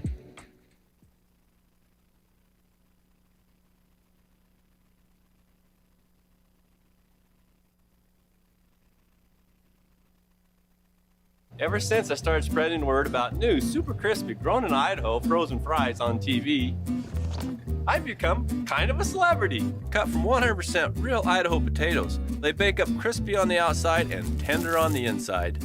Look. Uh-oh, looks like I've been spotted. Can we get a picture? Sure. Make sure you get the whole bag in the shot. New grown in Idaho super crispy fries. Mmm, super crispy.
All right, hello, welcome back. I'm Andrew. I'm here with Tiam Rastegar, who is the chair of Boise Entrepreneur Week, and here chatting about trail mix. So I guess, Tiam, tell us about trail mix. What's happening this year? What are some of the foods we have involved? I know it's tomorrow, but what can we expect to see tomorrow? Sure. So tomorrow we'll basically see a Shark Tank style pitch competition. We have 5 finalists. We had about 27 applicants, so they went through quite the screening process. But let's just take a step back thinking about trail mix. What I want people to understand about trail mix is that it's a program that was specifically designed for food product entrepreneurs who might find themselves at a farmer's market. And they make small scale, sell on a smaller scale, but they want to grow from farmer's market to supermarket shelves. And so the story goes that one of our members, Louis Armstrong, who makes keto ice cream, better for you ice cream called Killer Creamery, cornered a few Albertsons execs at one of our fundraisers. And this is before my time at Trailhead, so I was only told this story. But he cornered them and he basically force-fed them his ice cream. And they liked it. And they said, hey, you should be on our shelves. You're an Idaho-based company. We're an Idaho-based company. And so Albertsons and Killer Creamery really were the precursor to trail mix. And we took a step back and we said, wait a minute, that just happened. How do we programatize this? And so trail mix was born. And so, with that, you'll see 5 local small food product entrepreneurs, CPG companies. I know we have an organic coconut water. There's also going to be a functional mushroom company that I'm kind of excited about, and I happen to coach them and mentor them leading up to Trail Mix. And then we also have Nosh Foods, which is a vegan cream cheese spread, and you can actually get their product around town at Goldstein's Bagels. But they're trying to make the leap to CPG and get on the shelf. I'm not to CPG, but to retail and get on Albertsons shelves. And so, look, we're super grateful that Albertsons does this because, for small entrepreneurs to get on that shelf, they have to go through quite the journey, not just to become a vendor. And that's kind of where your expertise comes in, right? We kind of just met through another, Entrepreneur Week warrior, I call her, Jessica Cafferty. And I didn't appreciate that Oppenheimer Companies also runs CPG companies, and that's what you do. Yeah, sure. Yeah, and you hit it exactly right. We do some private label, but we also do, branded CPG, and the journey from an idea on a new product to being on the shelf for any brand is long and arduous. What do you see the obstacles for those early stage entrepreneurs? Like, is there a common theme? Are they banging their heads against the same wall, or is it just different depending on the product and the category? Yeah, I mean, it's take a pick. There's a lot of challenges, right? I mean, part of it's just awareness, right? How do you get your brand out there among all the other brands that are vying for not just a place on the shelf, but just attention, right? Just mind share. How do you get it to the store, right? Or if it's online, how do you get it to the consumer, right? How does it make its way there? The logistics of it are really challenging. It's, especially if we deal a lot with frozen, it's a whole set of different logistics.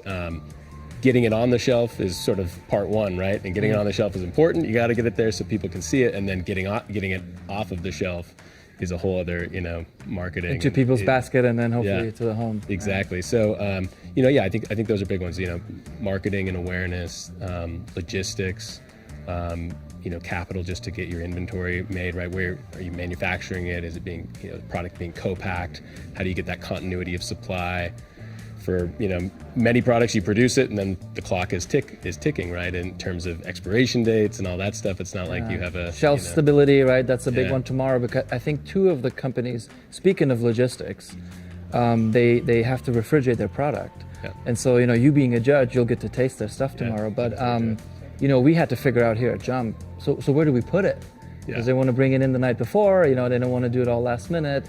And so we had to work out, a deal with Jump, because, they have a commercial fridge that they keep the food that we eat at this event. And so we just got a small taste of what logistics may look like. All those challenges are the same if you take those brands to a trade show. How do you get your product there? How do you make sure it's, the right temperature that it should be, and that all the various folks touching it are making sure it's intact and, it's not taking too much abuse.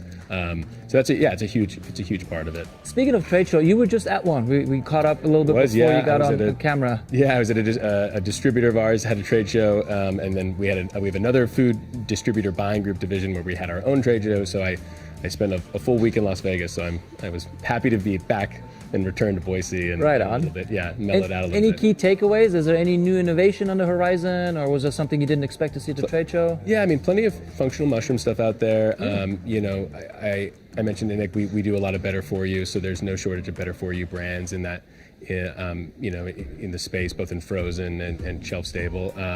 I think, you're seeing, you see the rise and falls of a lot of different types of products. Keto was big for a while. It's a little less big now, but it's still a big deal. Mushrooms, I mentioned. Anything functional is whether that's probiotics, whether that's so food as medicine collagen. kind of trend. Yeah. I think there's a lot more of a focus on that than there has been traditionally. Things like digestibility. These were not necessarily at the forefront of people's minds. 20 years ago, and now there's functional mushroom beverages probably would not be on a shopping shelf 20 years ago.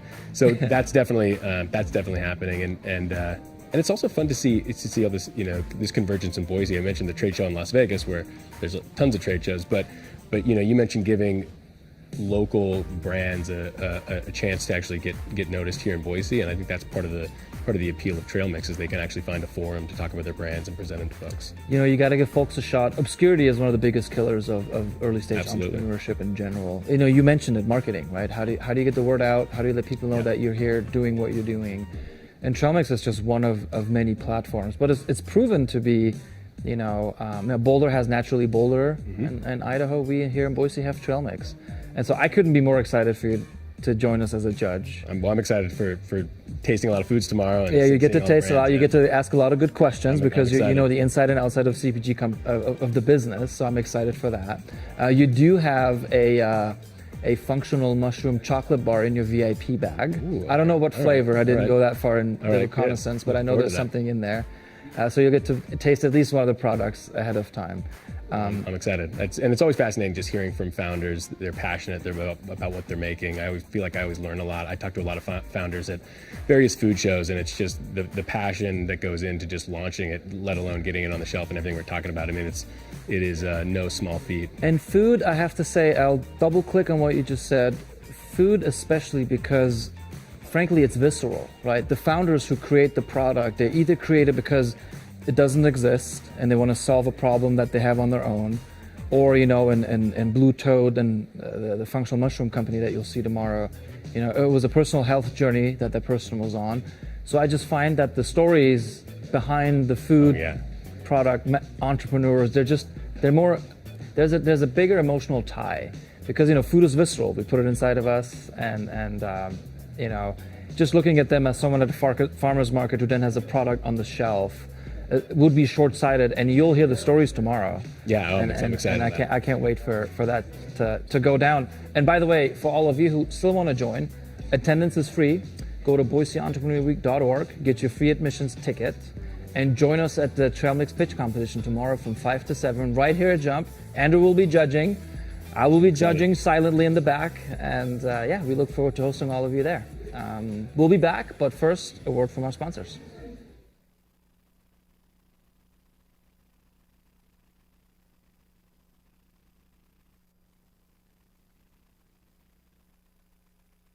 Here's to the risk takers, the ceiling breakers, the ones who lay it all on the line, the men and women driven by a higher calling, to those who work sun up to sundown and beyond, to those driven to reach for the stars and achieve their dreams, to small business owners everywhere, those who work to change their world for the better, we honor you. We're Bank of Idaho, committed to community like you.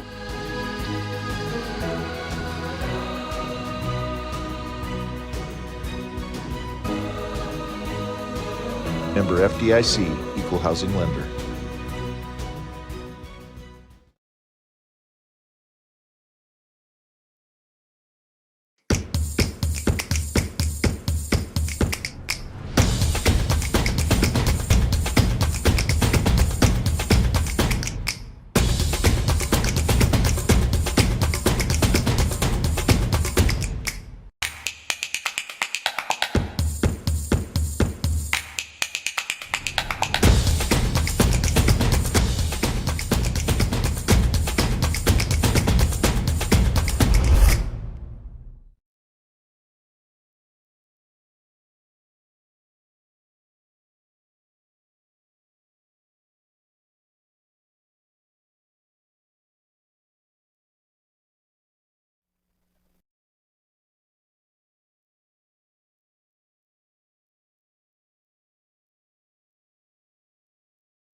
This whole setup is cute. They've done such a nice job. We really have.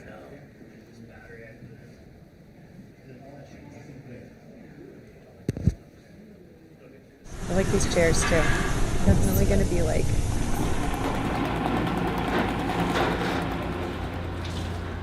I wasn't set out to be a glassblower at all. That's the funny thing about life is I would have never thought I'd be here. It was just one of those things that kind of naturally happened, and I'm stoked, you know. I'm super lucky to be where I'm at selling art. You know, I sell art for a living. I get to make art for a living. It's an old cliche, but you have to do what you love and love what you do.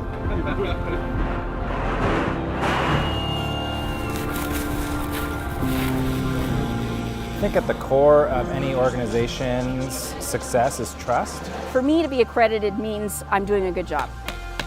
It also helps me to look like a professional. And that's really important in this business because people sometimes, when they first hear about it, they don't think of it as a professional business. They think of it as somebody with a few goats that's just going to go drop them off and drive away and leave them. And that's not what we do. My grandfather, he would always give people product. My grandfather would say, "Don't worry, it'll come back." Like he said, it comes back, you know. You don't know when it's gonna come back, but it does, and it's true. I believe it. We just take good care of them. We just take good care of them. I don't think there's a secret sauce. It's just standing behind what you believe in and making sure that you're doing the right thing. I've learned a lot from my father in terms of, you know, small businesses being the backbone of America. The Better Business Bureau to me has always been a symbol of trust. Being part of the BBB was one step of many to hold ourselves accountable. To me, it's all about making sure whoever comes in here walks out of here smiling and happy and feel like they've gotten taken care of. No one gave me anything. I worked for everything I've ever had. So I feel like that's made me that much more successful because I had to work for everything.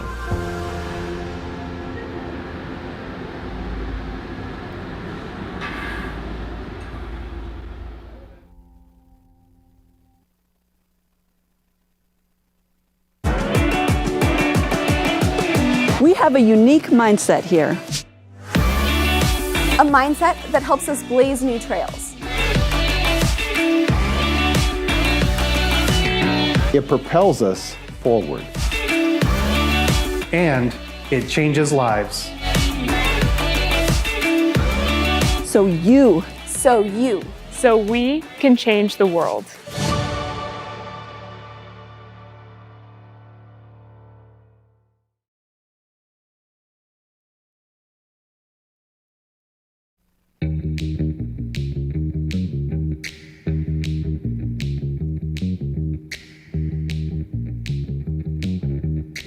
Hi, and welcome back to Boise Entrepreneur Week. My name is Michelle Haynes, and I'm the VP of Business Development at InTime Tech. And here we have Cassie, who I had the opportunity to meet last night at the kickoff event. And I know a little bit about Cassie, but I feel like you should take that on and take that over. Perfect. Hey, BEW, my name's Cassie Wanick. I'm a banker with JP Morgan's Technology and Disruptive Commerce Group. This is my first BEW, so I'm super pumped to be here and to chat more with Michelle. Yes. So we were just talking about siblings and birth order and how that actually manifests in our personalities and how that shows up. And then we were introed into this conversation with someone here as the older sibling, but not really. So you are the oldest. Correct. You're the oldest. I'm the youngest. And the question remains, like, are birth orders true to form? And yes, and I think what was funny about this, and when we were chatting and we got, we went live, I was about to tell Michelle that my group of high school girlfriends, there's 9 of us, only one is not the firstborn. So I think that's my evidence of birth order comes into play in terms of your personality and how you go through life. And for me, I think that's a degree of independence and sort of chart my own path and test the waters, see what works. In my case, I was the one that kind of got into trouble, and then like, you know, kind of set the boundaries for my younger sisters. But they got to watch your example. Exactly. And learn exactly. Yeah. Without living it. Without living it. That's a gift. Yeah. That all older siblings can give their younger siblings. I think so. Wonderful. Yeah. So Cassie, I have a question for you. At In Time Tech, we talk a lot about creating abundance. And really over the years, I've been with In Time Tech now for 12 years. Long time. And it's really incredible to me that everyone defines that differently. Sure. Like, what is abundance? And as soon as I found out that I had the opportunity to talk with you, that was a burning question I had in my mind. Like, for you, when you look at your life, what is creating abundance for you personally? Personally, yeah, that's a great question, Michelle. And I think, you know, you can think about abundance in a number of different ways. Yeah. We actually just ran a Women of the Front Range panel in Denver, where I'm based, and we were talking about wealth, and the concept came up about like wealth isn't necessarily just dollars in the bank. Like, and when you're making these wealth planning decisions, some of the things that you need to take into factor of like, you know, the vacation, right? And spending time with family, and maybe taking a step back from a career to build a family, things like that. Like wealth, abundance, I kind of put that into the similar category of like, it's not necessarily just the things that you can touch and feel. It's like filling your life with things that are meaningful to you and then are going to make you feel, you know, more fulfilled in your lifetime. So that can be anything from spending time with friends and family to giving back to your community, you know, to exploring new things, doing new things, pushing your boundaries, things like that. And sometimes that just means taking a chance, right? You don't necessarily get the value back that abundance brings without, you know, towing the line a little bit. But having been a part of a company where that's the culture, like, I'll turn it back to you. I mean, how do you define abundance personally? And does that change when you think about it professionally? It really is the same for me personally and professionally. But just like you were sharing, it's less about something on the outside. It's less of something that maybe you can count. It's not always going to be money. For me, creating abundance is really a sense of how can you give more? Like, how can you be more? How can you do more? But what that more is might change in the seasons of your life. Sure. So creating abundance could be an aspiration of, I do want to be financially free, because once I'm financially free, I have the ability to show up maybe differently in life, or put my time and energy into other pursuits where I can make a contribution and I can make a difference. Sure. But it could also be some of those intangible things of, am I peaceful? Am I joyful? Am I inspired moment to moment? And can I show up in life that way consistently? Yeah. Like, that is abundance for me. Yeah. Am I peaceful, joyful? And am I being a source of that for other people in my life too? And the back half of that is super important, right? Yes. Yeah. Completely. Because none of us live alone on an island. We're all in this together, Yeah. right? So a lot of richness comes from just being in a relationship and being able to make a difference in the greater community. Yep. And I think too, when I look at the crowd here at Boise Entrepreneur Week, there's such a sense of that in general. Yeah. We're all trying to forward the action. We're all showing up to share content that's meaningful. Yeah. We want it to make a difference. We want it to move the needle. I see it everywhere around here today. I love that you said that too, because I was actually just having a conversation with somebody recently. One of the things, you know, I've been around Denver Startup Week. I've been around Silicon Slopes in Utah. I'm just scratching the surface here in Boise. And one of the things that I find super palpable here is you've got companies of every stage, right? You have solo entrepreneurs who are getting an idea off the ground. You've got these mega companies who have built, you know, such a rich environment, and everything pretty, you know, it's the full gamut in between. But you've got the likes of, you know, In Time Tech, of Micron, of HP, of Albertsons, of St. Luke's. You've got all these large companies funneling back abundance, right, into the system to keep it running and give these other folks an opportunity to get their idea off the ground, which I think is just like super palpable to see in such a kind of contained environment. And this location is awesome, right? This building is pretty special. It's beautiful. It's got a great around energy. Here. This team has really put together something extraordinary. They have. And I I love what you're sharing in the sense that everyone started somewhere. Yeah. When you think about these companies, it started with someone having a dream. Yeah. And taking the risk. Yeah. To do something about it. And 20 years later, 30 years later, 40 years later, whatever it may be, going, okay, I still remember what that was like. I lived that, I experienced it, and how can I take everything that I've learned and truly pay it forward? Yeah. We're talking about being the oldest sibling, and I know that I'm the youngest, but I wish I was sharing with Cassie. So I'm the youngest, but I have 2 older brothers. So in some ways, let's be honest, I was the more responsible youngest one. sibling, oldest girl. Ran the roost, I have to imagine. Exactly. Yeah, you have me pegged. So in that way, it's kind of being that older sibling and saying, how can I take care of? How can I nurture? How can I grow? How can others really learn from the maybe mistakes and the breakdowns and the breakthroughs that I've had organizationally? So yeah, it's a good place to be. Huge. And I love what you said about, like, it's about the mistakes just as much, and in fact maybe even more than the successes, right? Because we all need to learn from other people's mistakes if we're going to avoid like those pitfalls ourselves. And I think the environment of like sharing failures and like lessons learned is super vulnerable, right? Cassie, but also like super important. Group.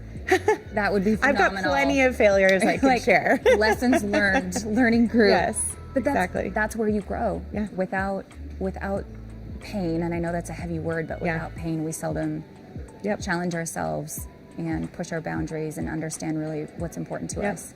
I'm in the process of studying for the FINRA exams that I need. I've just started with JP Morgan 3 months back. And so part of that, I have to pass a couple of FINRA exams. And Notman Marks, who runs kind of like our training program, likes to say fail forward. Yes. And I think that fits that mold perfectly, where it's like, you know, even when you're not winning at every stage, sometimes when you're failing, you're learning from it. And that makes, if not your experience, others' experience better. Yeah. So what is one falling short? I won't call it a failure, but one falling short that you've had that was transformative for you as a person? Sure. My first company, this is the third company I've worked for. At my first company, I ran a small kind of client relationship management service team. And one of the things we started doing is we would do like an immediate team huddle after some sort of problem or incident. And in fact, it started after the incident I caused. I went to attach a file to send to a client, and I attached the wrong file. And it could have potentially, if it was any other file, it could have been like seriously a big deal, like other client information, data breach, the whole 9. Totally. But as a result of that, I think it created this, you know, culture of transparency where like, I screwed up, here's what I did wrong, here's what I want to do to make sure none of you, you know, run into the same problem, and like, how could it have been prevented? How do we change our process, our controls, the way that we think about the speed at which we do things?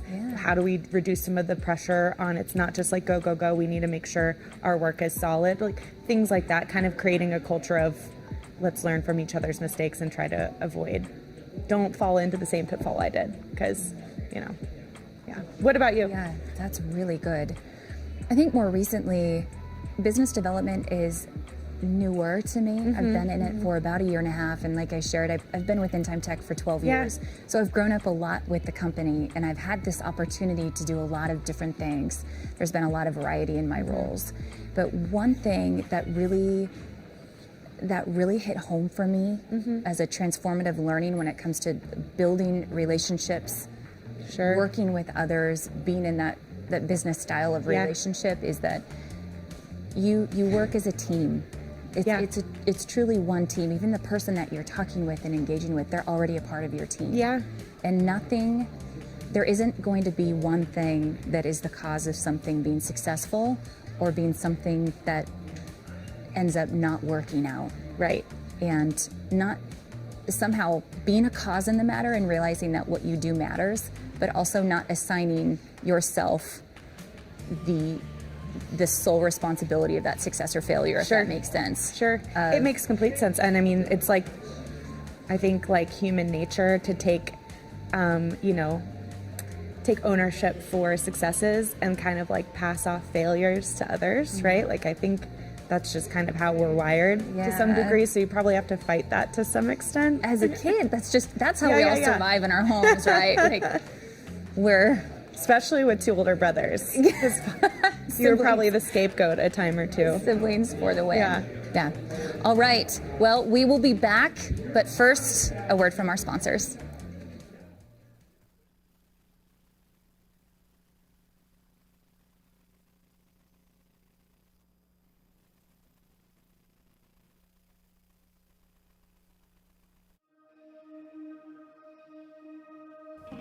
Hello, my name is Tom Keeley and I am the Director of the Idaho Department of Commerce. Nurturing and evolving an innovative idea takes passion, expertise, and funding. iGEM can help. iGEM, or the Idaho Global Entrepreneurial Mission, is a grant program dedicated to funding new ideas, innovations, concepts, processes, and products. iGEM funds commercialization research projects where a business partners with an Idaho University research team to advance innovative products and services to market from Idaho. This dual investment helps Idaho businesses create new products, new ventures, and high-value jobs, while simultaneously increasing the research capacity and the caliber of Idaho's 3 public research universities: Boise State University, Idaho State University, and the University of Idaho. By utilizing the iGEM grant program and partnering with an Idaho Research University, iGEM can help reduce your business's R&D expenses and get your new product to market faster. For more information on the iGEM program, please visit igem.idaho.gov or contact Carmen Archibald at carmen.archibald@commerce.idaho.gov.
welcome back to Boise Entrepreneur Week.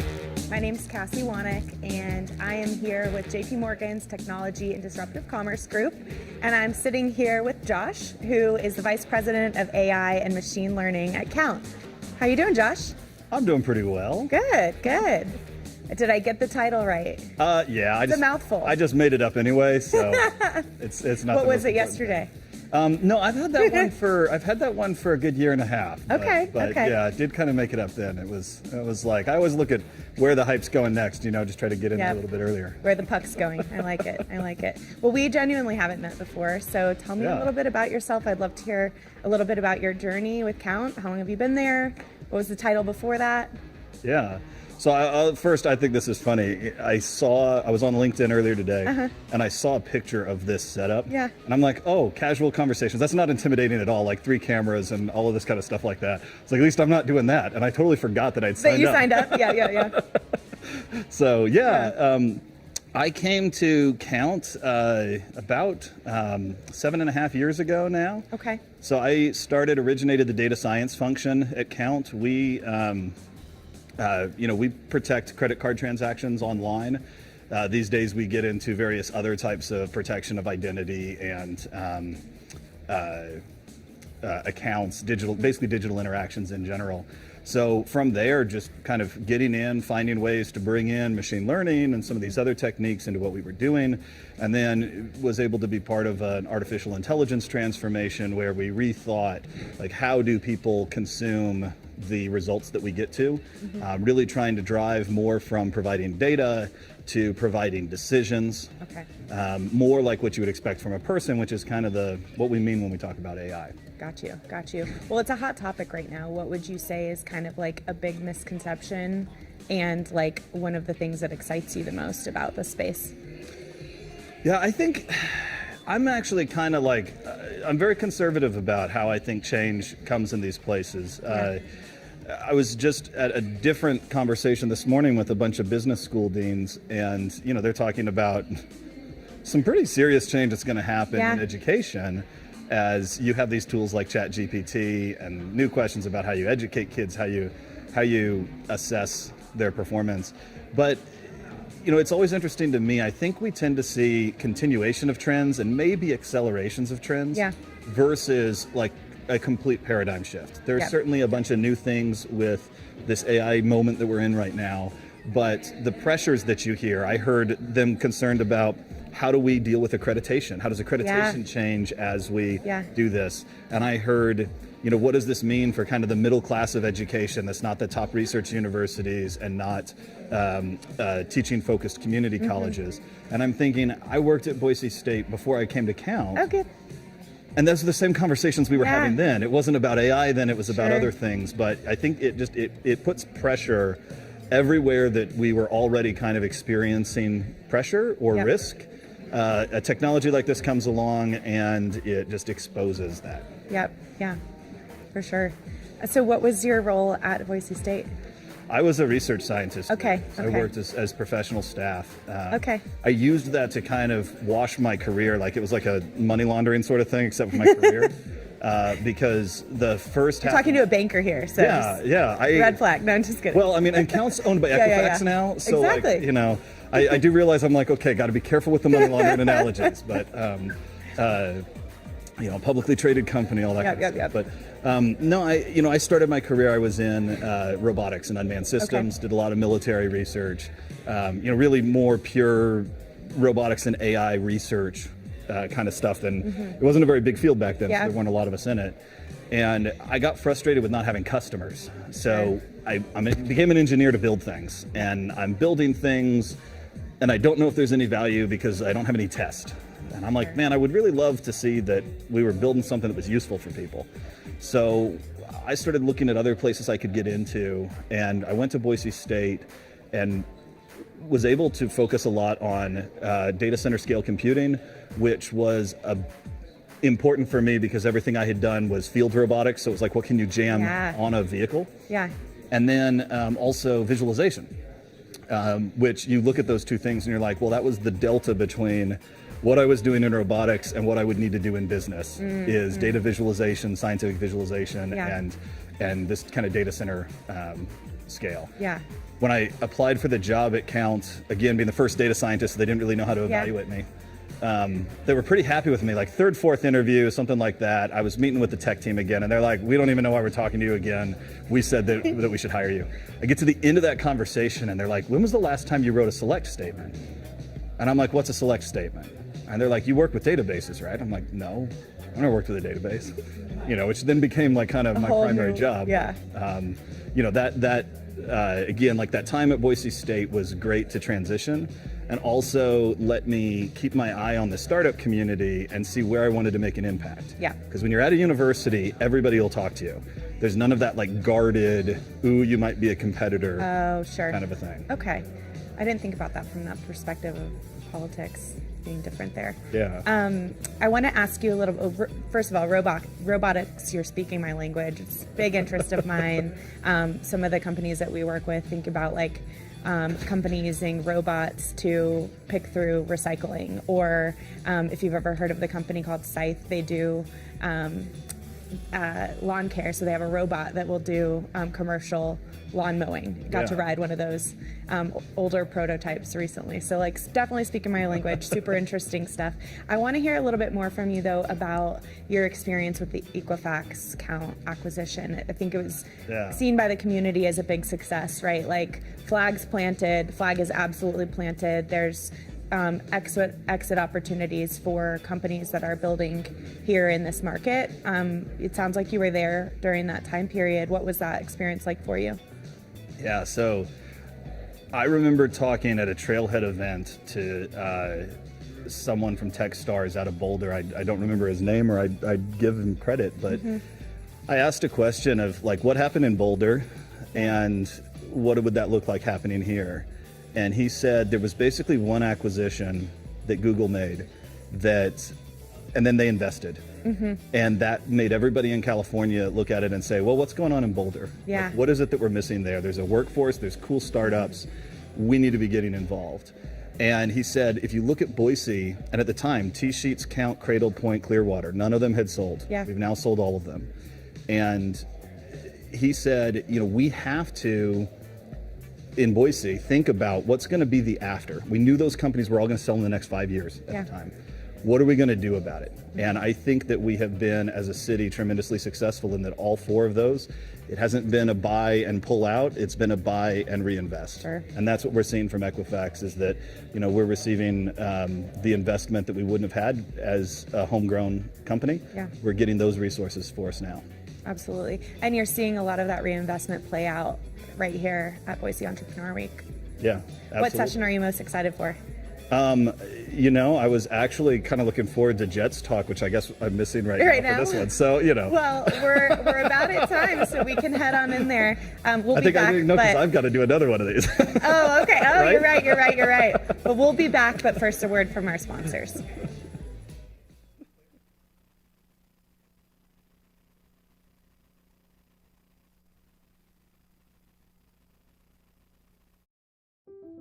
There's the high road and the low road.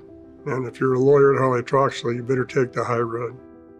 We have 24 practice groups with 75 lawyers. The number of people and the breadth of practice allows us to be a full-service law firm to meet clients' needs. The client's gain in hiring Holly Troxel is a deep understanding of the law, a deep understanding of the process and the players. We like being the person that they pick up the phone and we're the first person they think to call.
Hi, welcome back. I'm Josh Johnston, and I'm here with Molly Zimmer, who is, okay, I can't see your tag anymore. So Innovation and Emerging Technology, right? Yes, at St. Luke's. That's correct. So what does that mean? Still trying to figure it out. What do you want it to mean? Yeah, we could do that. Well, the innovation piece actually, that's actually the reason that I'm here today, and several members of my team from St. Luke's that are part of the Innovation Center of Excellence. And that really was about establishing a framework and a practice of innovation, basically like how we solve problems in a systematic way. So that's one component of our work, and so that's part of the reason that we support the the health tech track, and also are working with the corporate innovation track this year. But then the other piece that's really exciting is emerging technologies. There's just a ton. Obviously, generative AI is one, but there's a lot of new technology on the horizon that can really help us solve some of the significant problems in healthcare. So that's a little bit about what we do, like at a very high level. Yeah. So healthcare is not somewhere that is traditionally seen as a hotbed of innovation, at least within the large hospital systems. Right. So, what do you see as the opportunities and the challenges of working from the inside versus, maybe going and doing it somewhere else? Oh my gosh. Yeah, that's a great question. And it's funny. So Molly, last year, I did the same kind of thing last year, continuous conversation, and my answer was probably a lot more naive. I've had a whole year of lessons learned under my belt, and I think that what I've learned is there's significant challenges, I think in every large organization, but especially in one as kind of siloed as we can be in healthcare, because there's the business, then there's the clinical side. Even within the business, there's all these different silos, right? And so one of the biggest challenges we've had, especially in an organization as large as St. Luke's, has just been establishing the culture of innovation and establishing a common language and getting people to start to understand that it's okay to take risks and to not always have everything work out the way that we want. So I'd say, if I were to sum it all up, one of the biggest challenges is actually probably toxic positivity. It's this need for everything to always look like it's going well because we are in charge. We're taking care of people and patients at the end of the day. And so sometimes that means we really struggle with trying to do anything different. And we also struggle sometimes to even admit that maybe what we're doing isn't working, because that's a scary thing to say. The bonus, I guess the good side, ending on a positive on this question, would be a lot of people who get into healthcare do it for the mission, and they're excited about new opportunities. They're excited about ways that technology might augment our workforce to give physicians and clinicians more of a breather in their day, more ability to actually have hands-on patient care. So I think in general, what the good side of trying to innovate within the large healthcare bureaucracy is that we're working with really great people who really do want to move the needle. And if we can just get enough of those people rowing in the same direction, I think we can do it. Yeah. Awesome. So innovation, and I say this as a person, this is the way I view my role as well, is being an innovator. Yeah. What are the ways that you evaluate success for your group? I don't know if you have real specific metrics or if it's more of an impact, but what does, success, when you're talking about things like culture that are really wishy-washy? Oh my gosh. How do you think about, are we making an impact? Are we making progress? Yeah, that's huge, and you're right. So even as I attempt to answer that question, I probably will struggle to find real concrete metrics for that culture piece, because it is kind of something that you feel. It's something that you feel.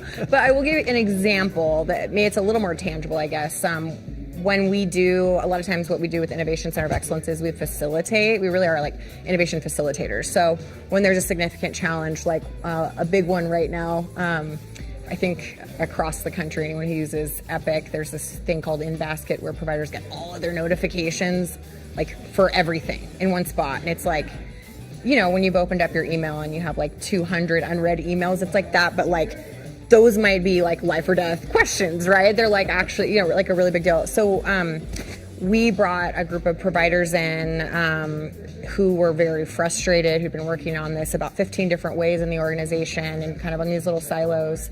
Everybody with great intention, but not getting anywhere, all kind of pulling in different directions. And in 2 days of working through our framework, we had 4 solutions that they're going to take forward and test. And I would say that to me is success. That's the success of the framework. And I have seen us swirl for years on a subject like that, trying to do a project meeting every week and kind of work through a solution. But that is one measure of success for the COE.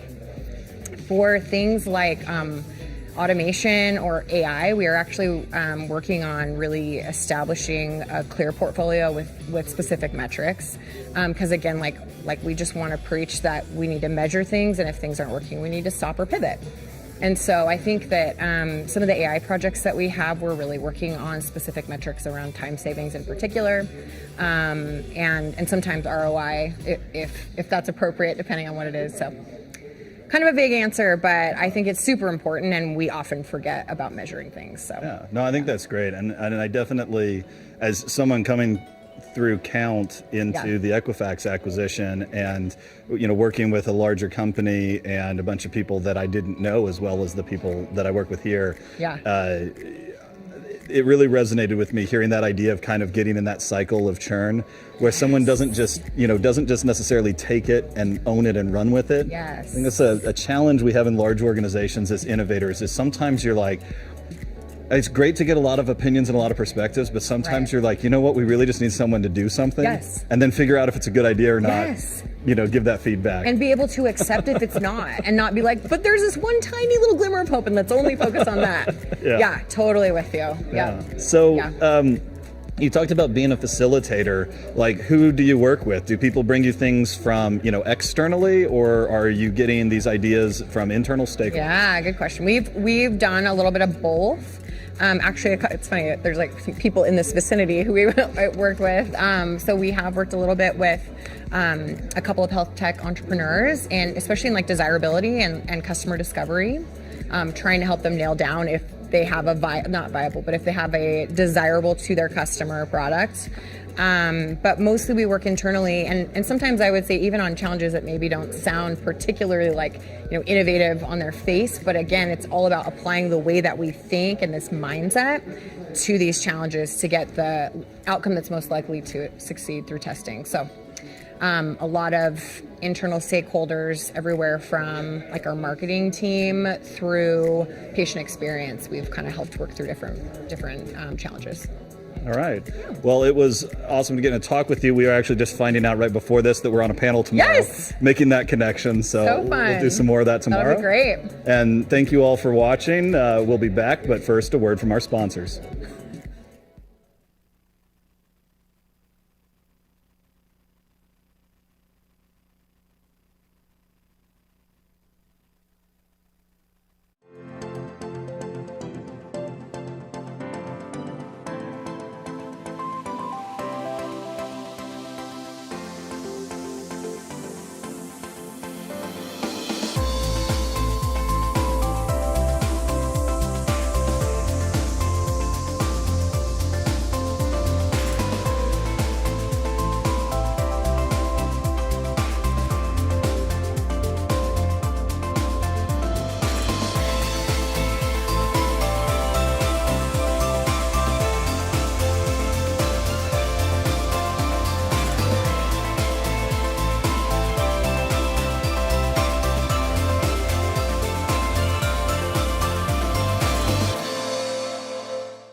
All right, welcome back to the never-ending conversation that never ends forever. Constant conversation.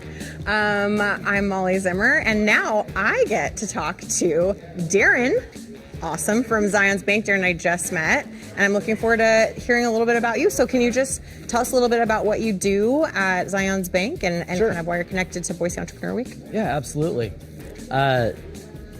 So I'm a branch manager at Zion's. I've been a banker for a little over 20 years now.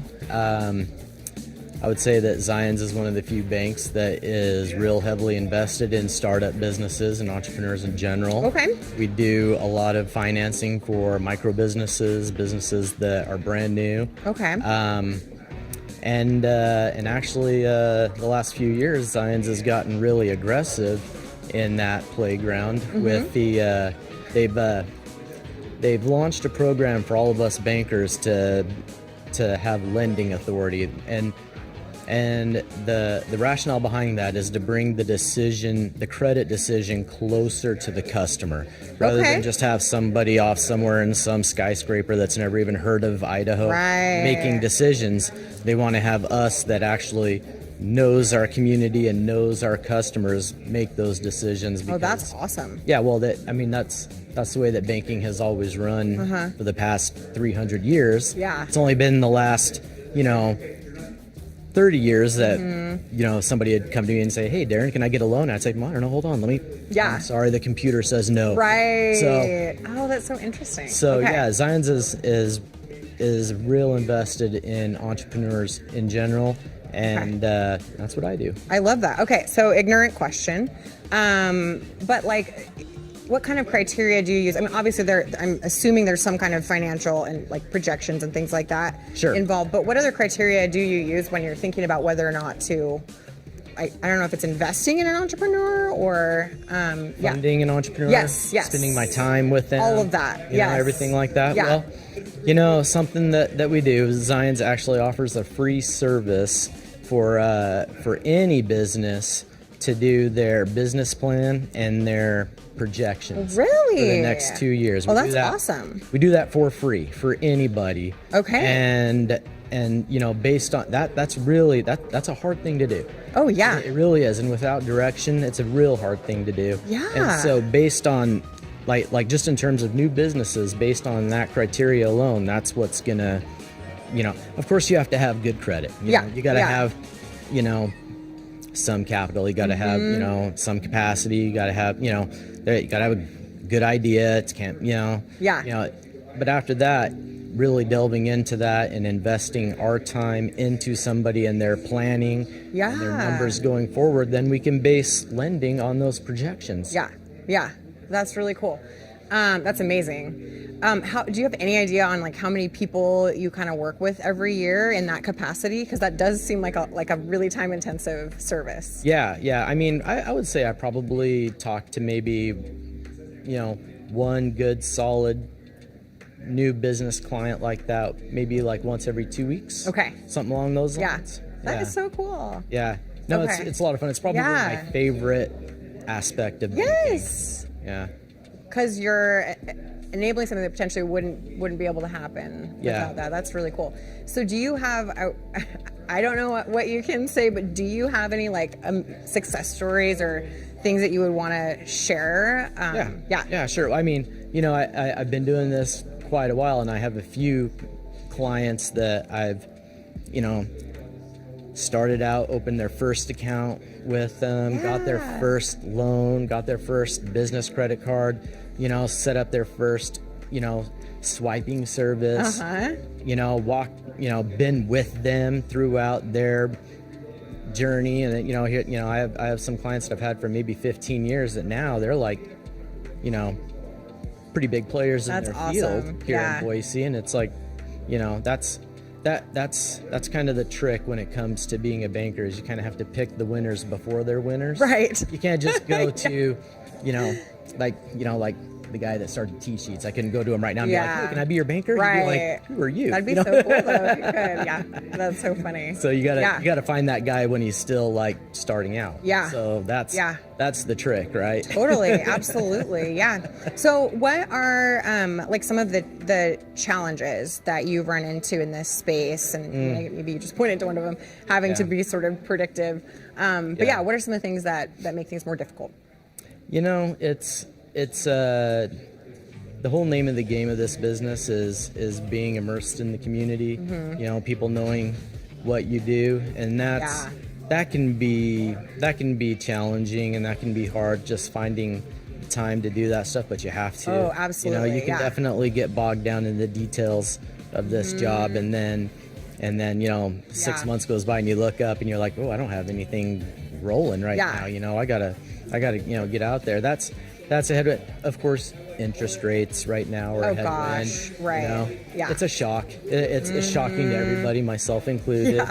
But you know, I mean, I've just been telling my clients, it's like, you know, hey, that's just where we're at. And historically speaking, these rates aren't even all that bad. Right. They just feel we got used bad. to them being real low. Yep. Exactly. Yeah. Okay. It's kind of like how 60 degrees is freezing right now, but in April it'll feel like it's too hot. Exactly. Right? So it's Yeah. I don't know about too hot, but I get point taken. Yeah. That's super interesting. So I work in innovation at St. Luke's, and so one of the things like that I immediately think of when you're kind of working with these entrepreneurs, and I might be assuming something that's incorrect, but I'm picturing these being pretty early on, right, in their idea, maybe not, you know, super established. Like, how do you or do you as part of your evaluation determine, like, is this like a desirable product? Do they have the right customer? Is there any sort of like data that you want to see from an entrepreneur to know that they're more likely to have an idea that has legs? Yeah, you know, I'm a pretty easy sell. Oh, you know, if somebody comes in and they're excited, if they're excited about what they're doing, I'm the kind of guy that's going to be like, I'm so on board. Let's do this. You know, because it's like, what do I know, right? It's like you can. So, but then, you know, you look at like market averages, and you can kind of like base, you know, what, you know, like if somebody comes in and says, hey, I want to open a coffee shop. I think we're going to do $3,000 a day in business. And I'm going to say, well, the industry average is like $1,000 a day for an established one. What makes you think that that's going to happen? Like, because I'm awesome. You know? Oh, man. Okay. So that's interesting. Like, okay. And do you know much about Trailhead? No, I don't. Oh, really. my gosh. Okay. So I know I'm supposed to be interviewing you, but I just see this amazing potential for a partnership. So Tiam, who is basically, you know, running Boise Entrepreneur Week. Well, Peter really is running it, but he's the figurehead. But Tiam he's the founder of Trailhead, and they help like entrepreneurs with their idea. And I just feel like there could be this really amazing partnership between kind of like that funding piece and then like that business and idea development, and like that. Like, do you have, you know, the right customer, and are they willing to buy your product for that price point, and all of that stuff that they might work through in the kind of incubator setting? I don't know. I think that could be an interesting partnership. I looked you know, I just kind of looked at their board a little bit of what they did, and I would think that would like play into like somebody's business plan really well, to like include that type of data. Totally. You know, and then you would say, well, yeah, I mean, based on that, and it's like, you know, real credible stuff. It's all predictive, right? I mean, that's totally. Like, got to make your gambles where you know, somewhere, and why not on, you know, whoever has the most support for their idea. Totally. Right? Yep. And we make a lot of assumptions. We make a lot of assumptions. And with that, thanks for watching. We'll be back. But first, a word from our sponsors.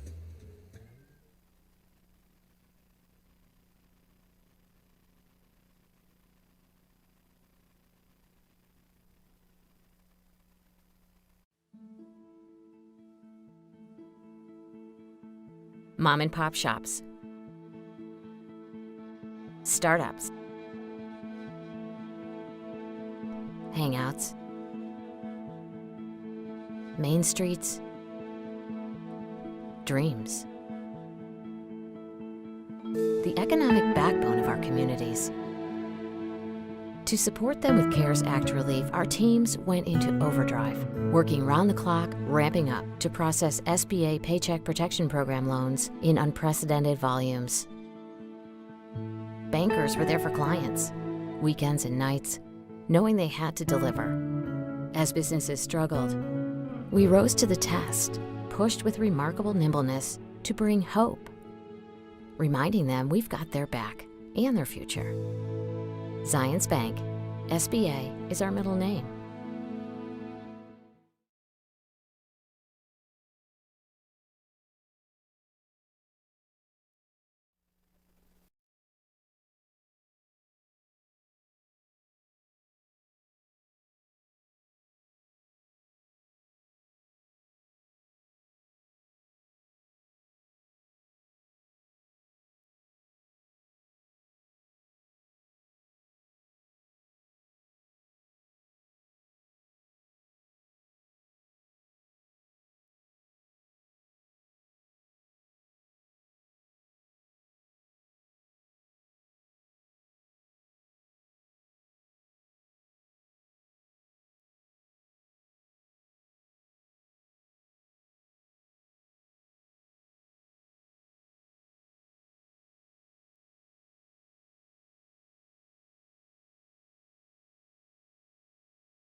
Welcome back to Boise Entrepreneur Week. My name is Michelle Haynes. I'm the VP of Business Development at In Time Tech, and I'm here with Corey Jacobson, Region Commercial Manager for Umpqua Bank.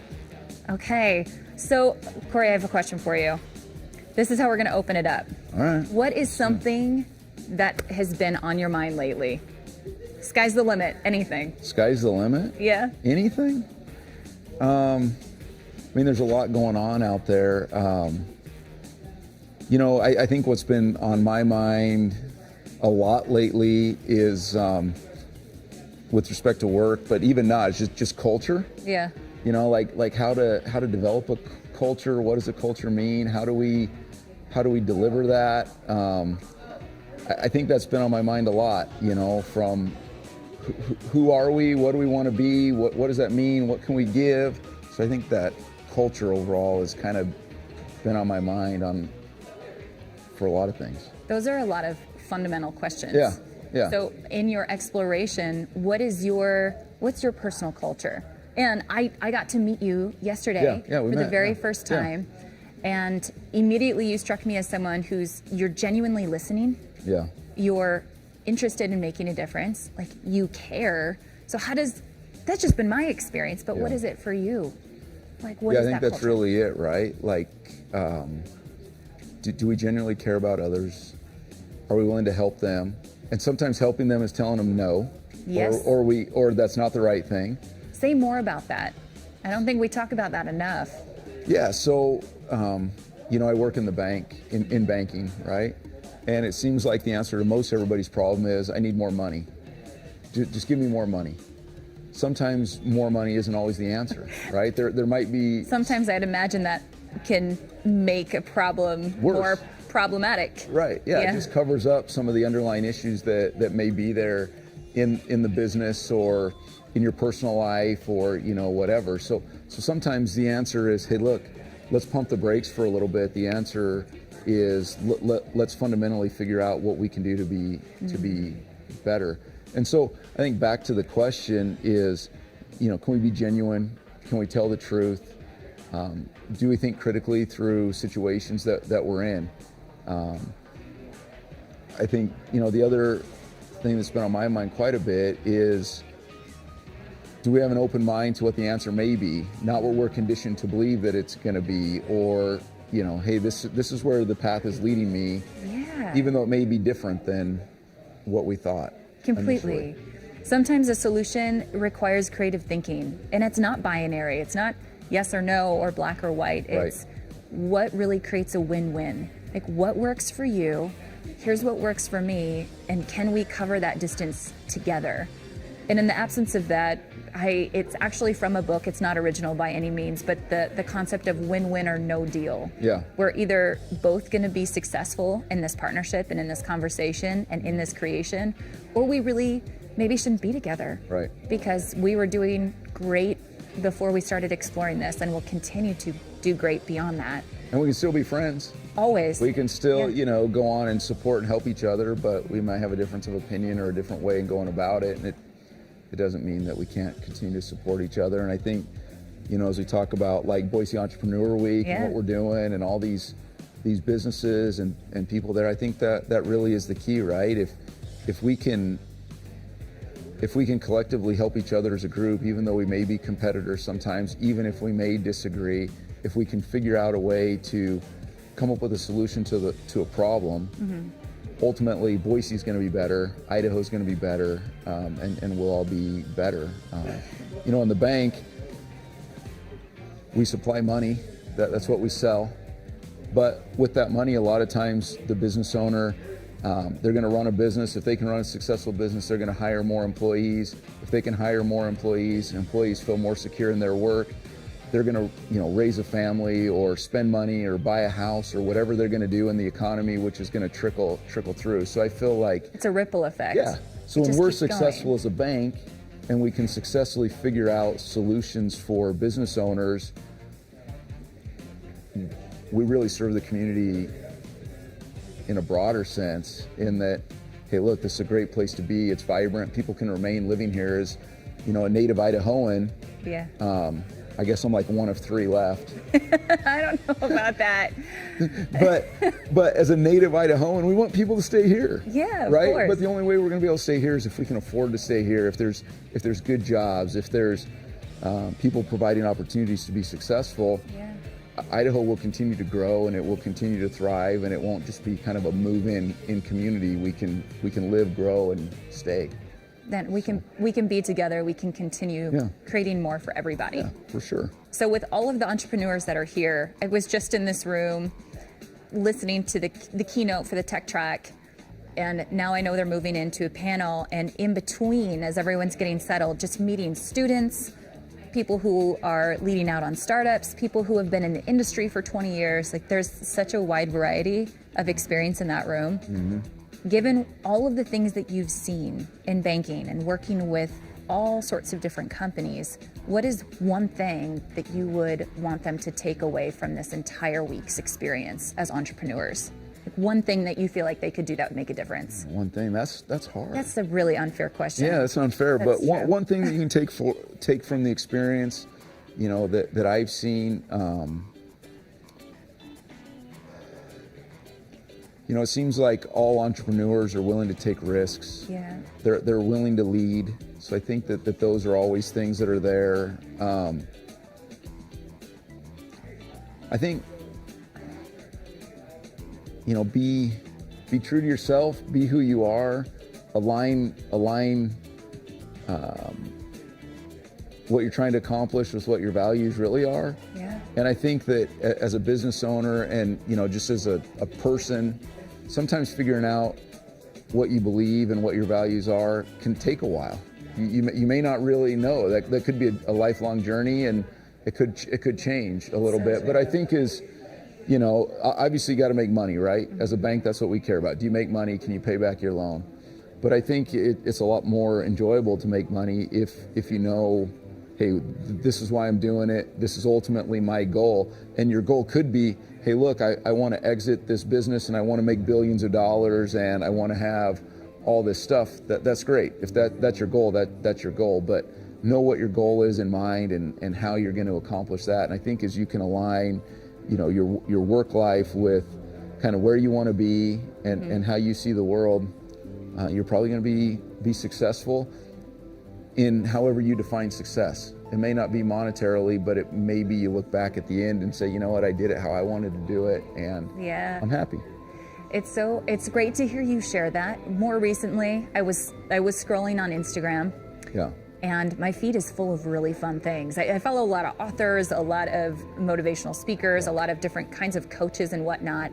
And it was actually a death doula sharing 10 years of experience and what she heard people really reflect upon as they were about to just transition out of life. And the very first thing that she said after 10 years of watching this happen over and over again is that the number one regret was people not living a life authentically, like being true to who they were, but instead living according to somebody else's standards. So when you're sharing that as this is the one thing you can do that's going to set you up for just having a quality life, a fun life, where you're free to be and you're free to act, is huge. But I think it's super hard to figure that out. Well, and it takes time. You were saying that, right? Sometimes years, sometimes decades. Yeah. Well, thank you. I think we did pretty good. I think we're so out too. of time. We are out of time. Thanks for talking to me. Thanks so much, It's Corey. nice to see you again. It's nice to see you again too. All right. Thanks for watching. We'll be back. But first, a word from our sponsors.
Welcome back to Boise Entrepreneur Week. We are here again with our continuous conversation, and I am here with the lovely Kara Van Sant.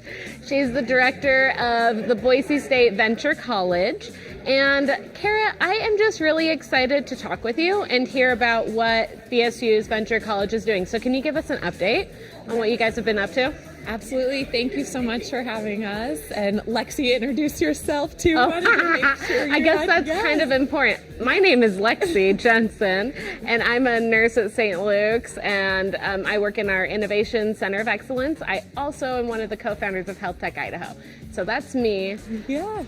Back to you, Kara. Yes, happy to share about what Venture College is doing. So we have 2 events kicking off at Boise Entrepreneur Week. We have one this afternoon at 4:30 here at Jump in the Loft, and it's the Cybersecurity Entrepreneur Challenge. It's a mini pitch, so it's just an opportunity for students to informal opportunity to pitch their ideas, any idea that they have within cybersecurity. To win, first place has $750 in cash prizes. There'll be 3 awards and also a crowd favorite. So we would love for people to come down at 4:30, hear some ideas. These are going to be very early on. Our goal is to help actually take these student ideas and help them grow and build on them into the spring for a larger competition. It is sponsored by Clearwater Analytics and also the Institute of Pervasive Cybersecurity at Boise State. So, Cybersecurity Entrepreneur Challenge, and then we also have Hacking for Home Building Finals that'll take place tomorrow at 10 a.m. We've had prelims last week. We're going to have 3 universities represented. So we're going to have student entrepreneurs from BYU Idaho, from Boise State, and from University of Idaho pitching their innovative solutions in the home building industry. That is put on in partnership with Boise State's College of Engineering and also Franklin Building Supply. Awesome. So with the Venture College, why are you guys so invested in students? Yes, so Venture College, our whole mission is to help students launch their ideas beyond the classroom.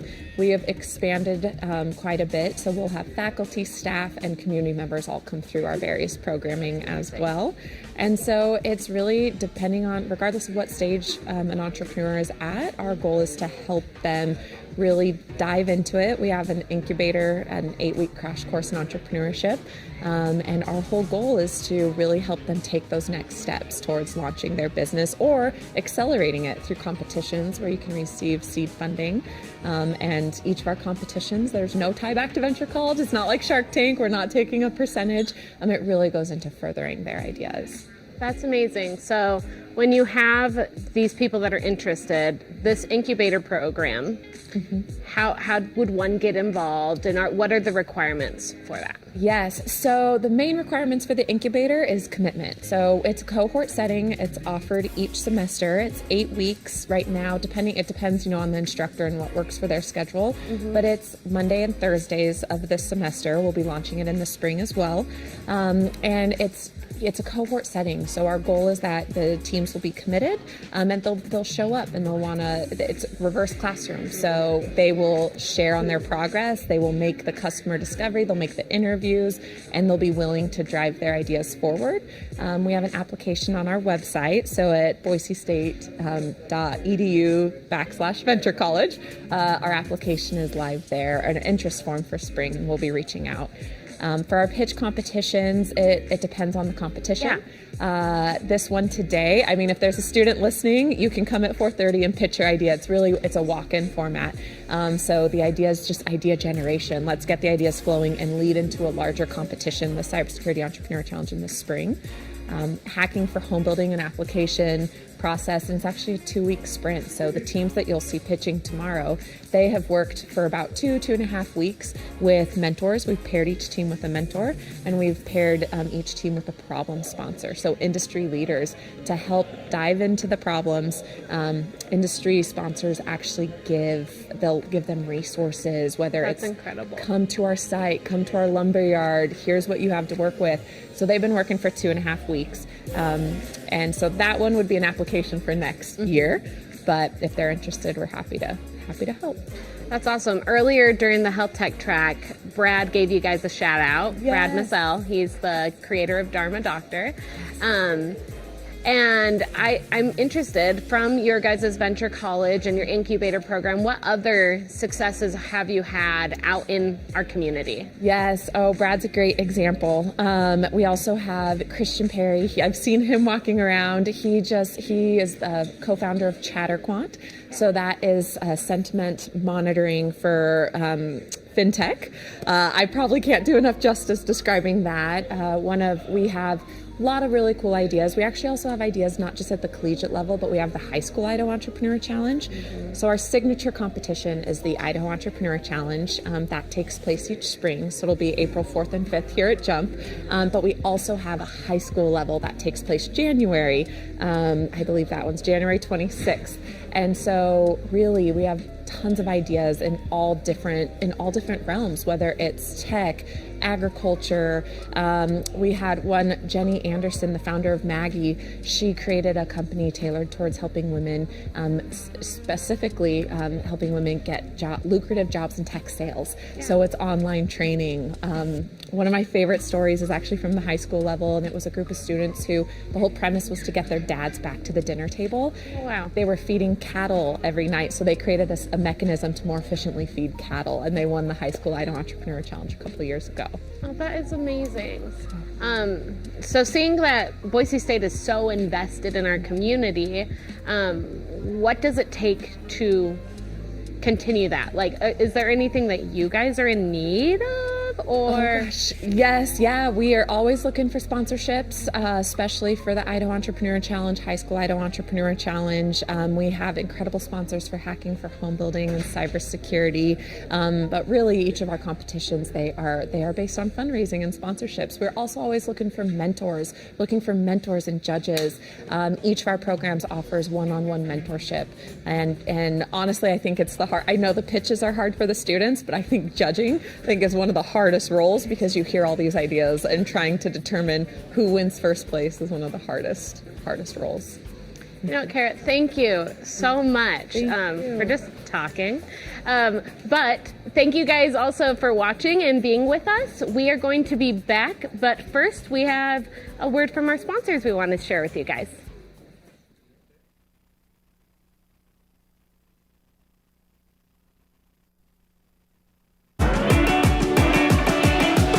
We have a unique mindset here.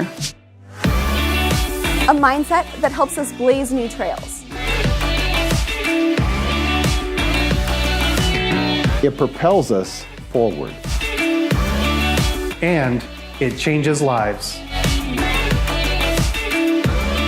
So you So we can change the world.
Hey, welcome back to Boise Entrepreneur Week. Really excited to close out the day here, having maybe a little bit different of a conversation than what this continuous conversation has been all day.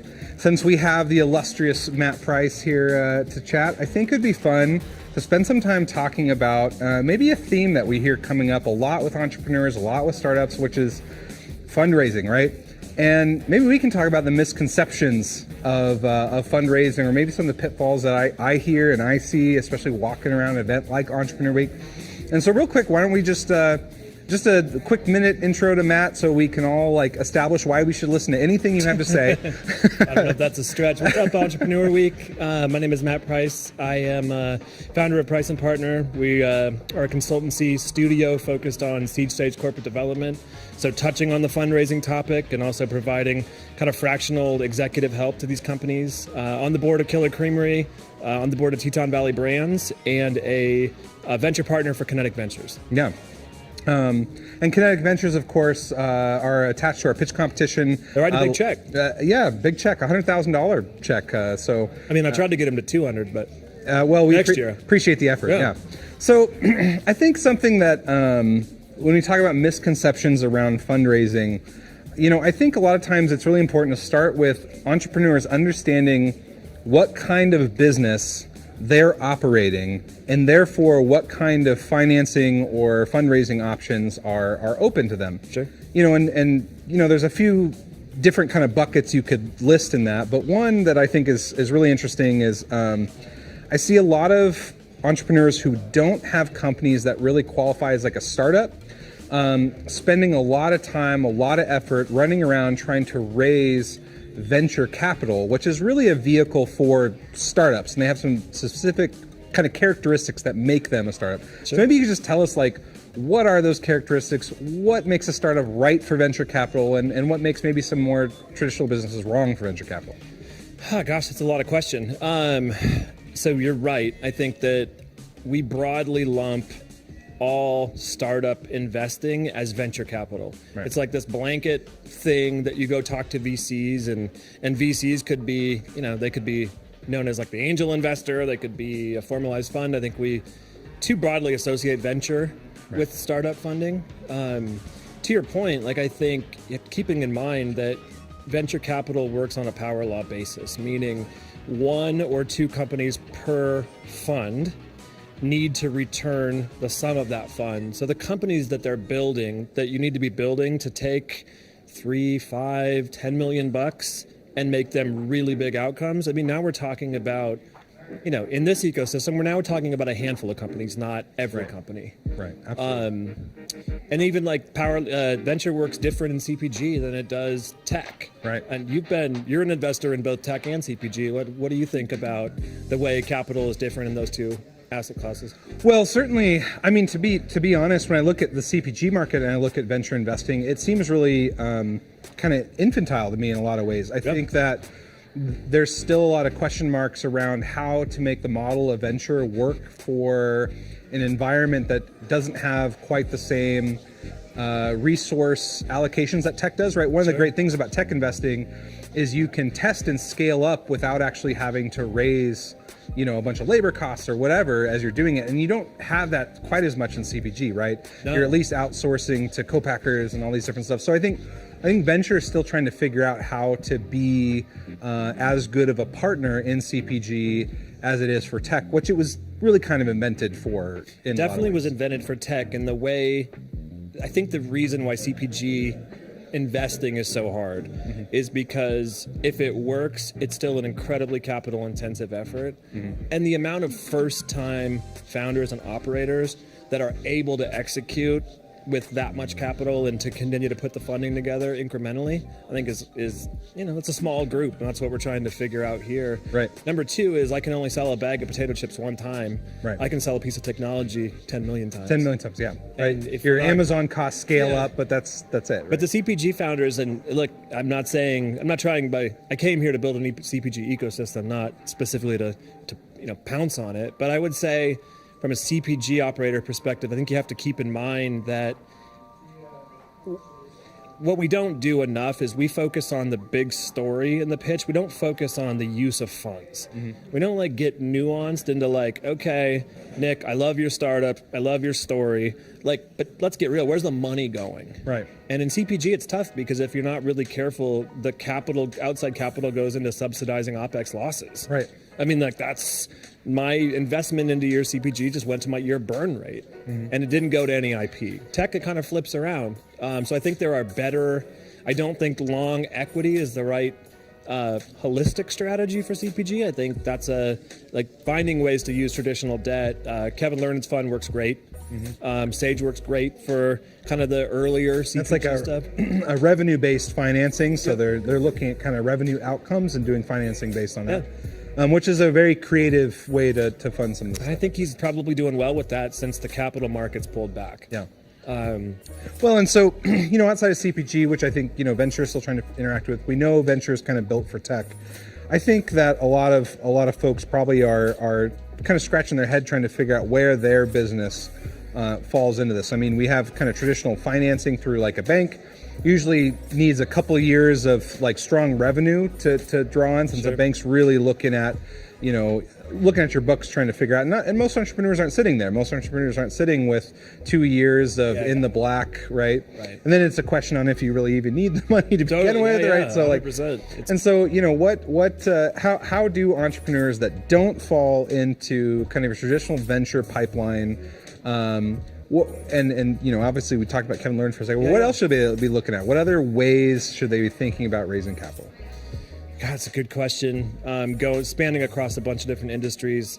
So if we I think angel money, early angel checks, so your $25,000, $50,000 checks, local people holding hands, I think that's a good start for anyone. I think you can do that to give any company a start.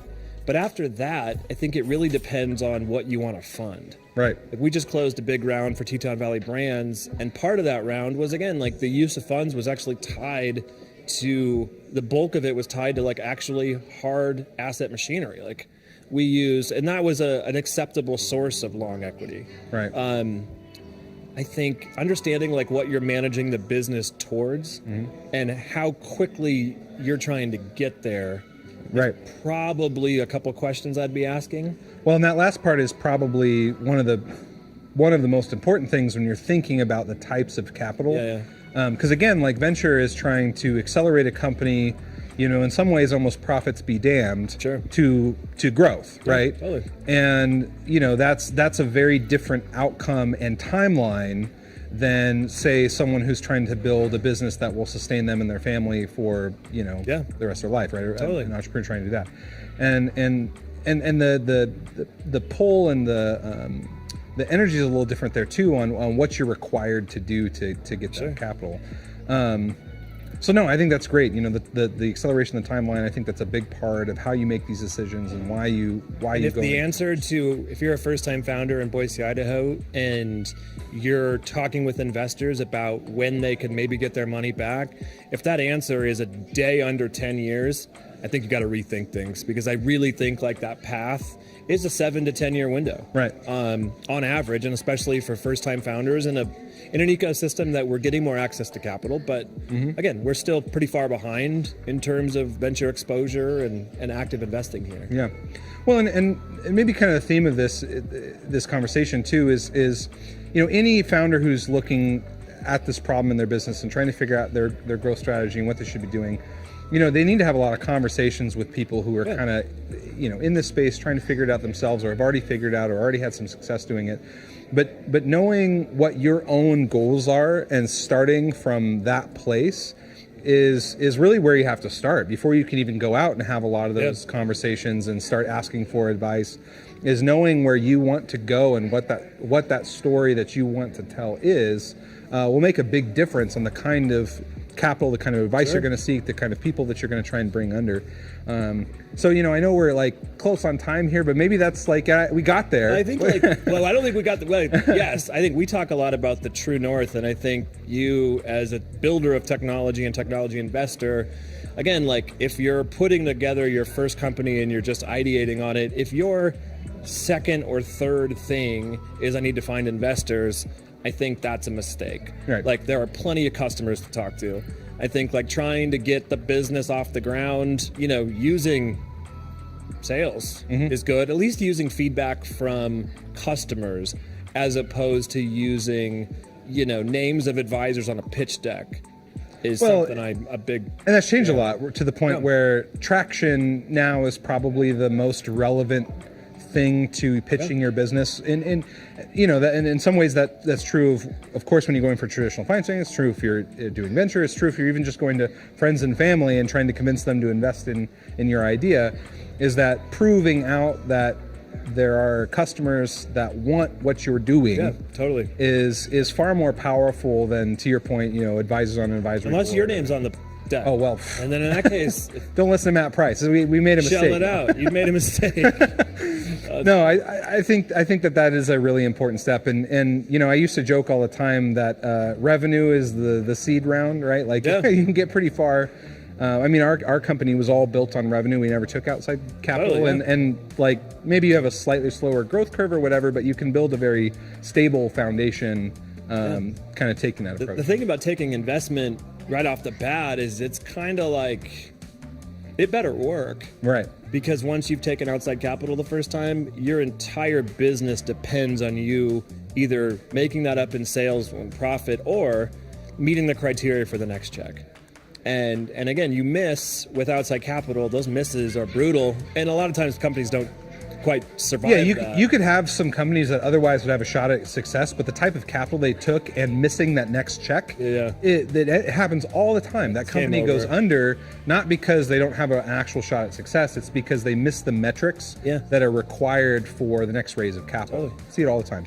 So, again, just thinking advice for founders, this is stuff that, I know you and I talk over lunch all the time, and just kind of hearing some of the conversations as we walked around today. I thought it'd be fun just to have this conversation. I've interviewed you before. You've interviewed me before. No, I think takeaway advice would be, and I've been telling this to a lot of founders, especially in a capital scarce environment, where you're starting to see a lot of early first-time founders that are kind of molding their plans around what they think investors want, not necessarily like the plan that they can execute. And I would say, don't be changing your plans to have other people's money fit into it. Like, pick your plan, stick to it, show traction, and find the right financing for that plan.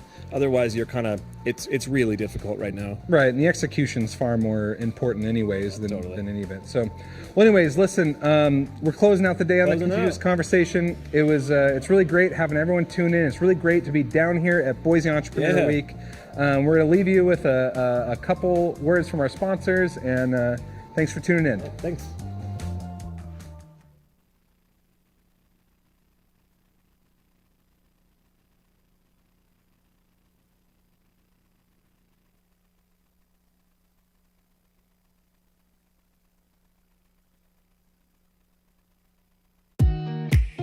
We think about it all the time. The work that we do is really important, and it's meaningful, and it's valuable.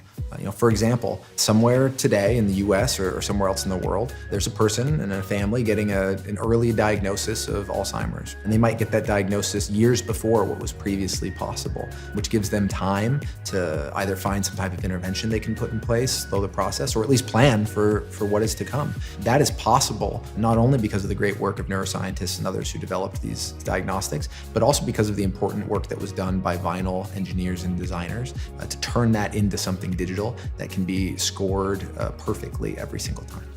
I always tell people I sleep pretty darn good at night because more than one of our projects help doctors and patients connect in a more interesting way, help people take control of their finances. We constantly are touching projects that at the end of the day make actual people's lives better. I feel really good about the work that Vinyl does. This work will continue to help people, and that's the kind of thing that it's nice to be able to say that you work for a company that does good things as well as big things.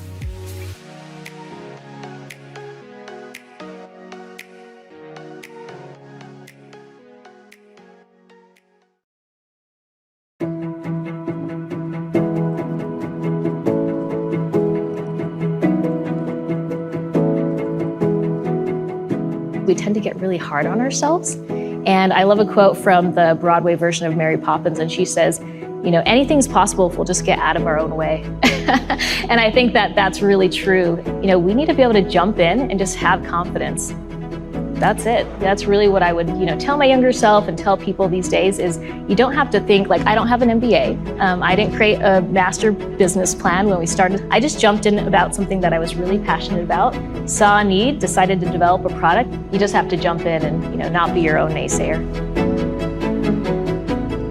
There are so many different facets of Boise Entrepreneur Week that there's really a diversity of content, diversity of people and organizations represented, both private, public, and nonprofit and academic, that there's something in it for everyone.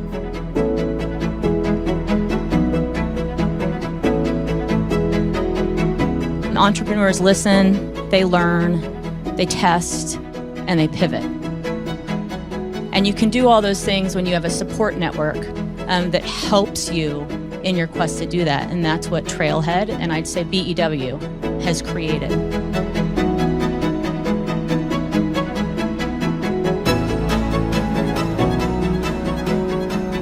Almost all entrepreneurs need three things to be successful: access to markets, access to capital, and access to talent. And that's really core to what Boise Entrepreneur Week tries to bring to the table when we put this event on. In some ways, it's the guiding principle and the reason why we do it.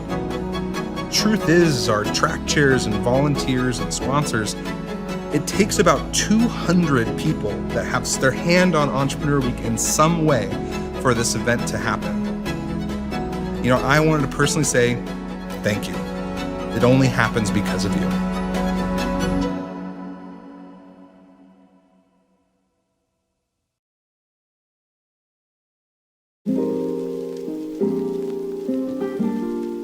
I'm Jacob. Welcome to Trailhead. We're located in the heart of downtown Boise, right off of Myrtle and 8th. Let's check out our co-working space. Our memberships are designed to be affordable and accessible, starting at just $75 a month. You can see over here our hot desk membership, which is great for anybody looking for a co-working space during normal business hours, Monday through Friday. You come on in, you find a desk that's open, set up, and you do your thing. If you're looking for a co-working experience that has a little bit more privacy and flexibility, our premium membership, the dedicated desk, might be a good fit for you. With a dedicated desk membership, you get 24/7 access to an exclusive desk for your use only, a locking filing cabinet, and a monitor. Outside of our co-working space, Trailhead also offers several programs and resources to entrepreneurs and local startups. Our flagship program, Boise Entrepreneur Week, started in 2017 and has since delivered over $600,000 to local startups and entrepreneurs. Outside of Boise Entrepreneur Week, we also put on a program called Boise Pitch Night, where every quarter we put 4 or 5 entrepreneurs on stage right here at Trailhead, and we have them pitch their ideas to a crowd of investors and community members. For a full list of our events and programs, check out our website event calendar at trailheadboise.org. And that's Trailhead. Whether you're an entrepreneur looking for support for your business, or you're a remote worker looking to switch up your home office environment and find a community, we might be a great fit for you. So check us out next time you're downtown.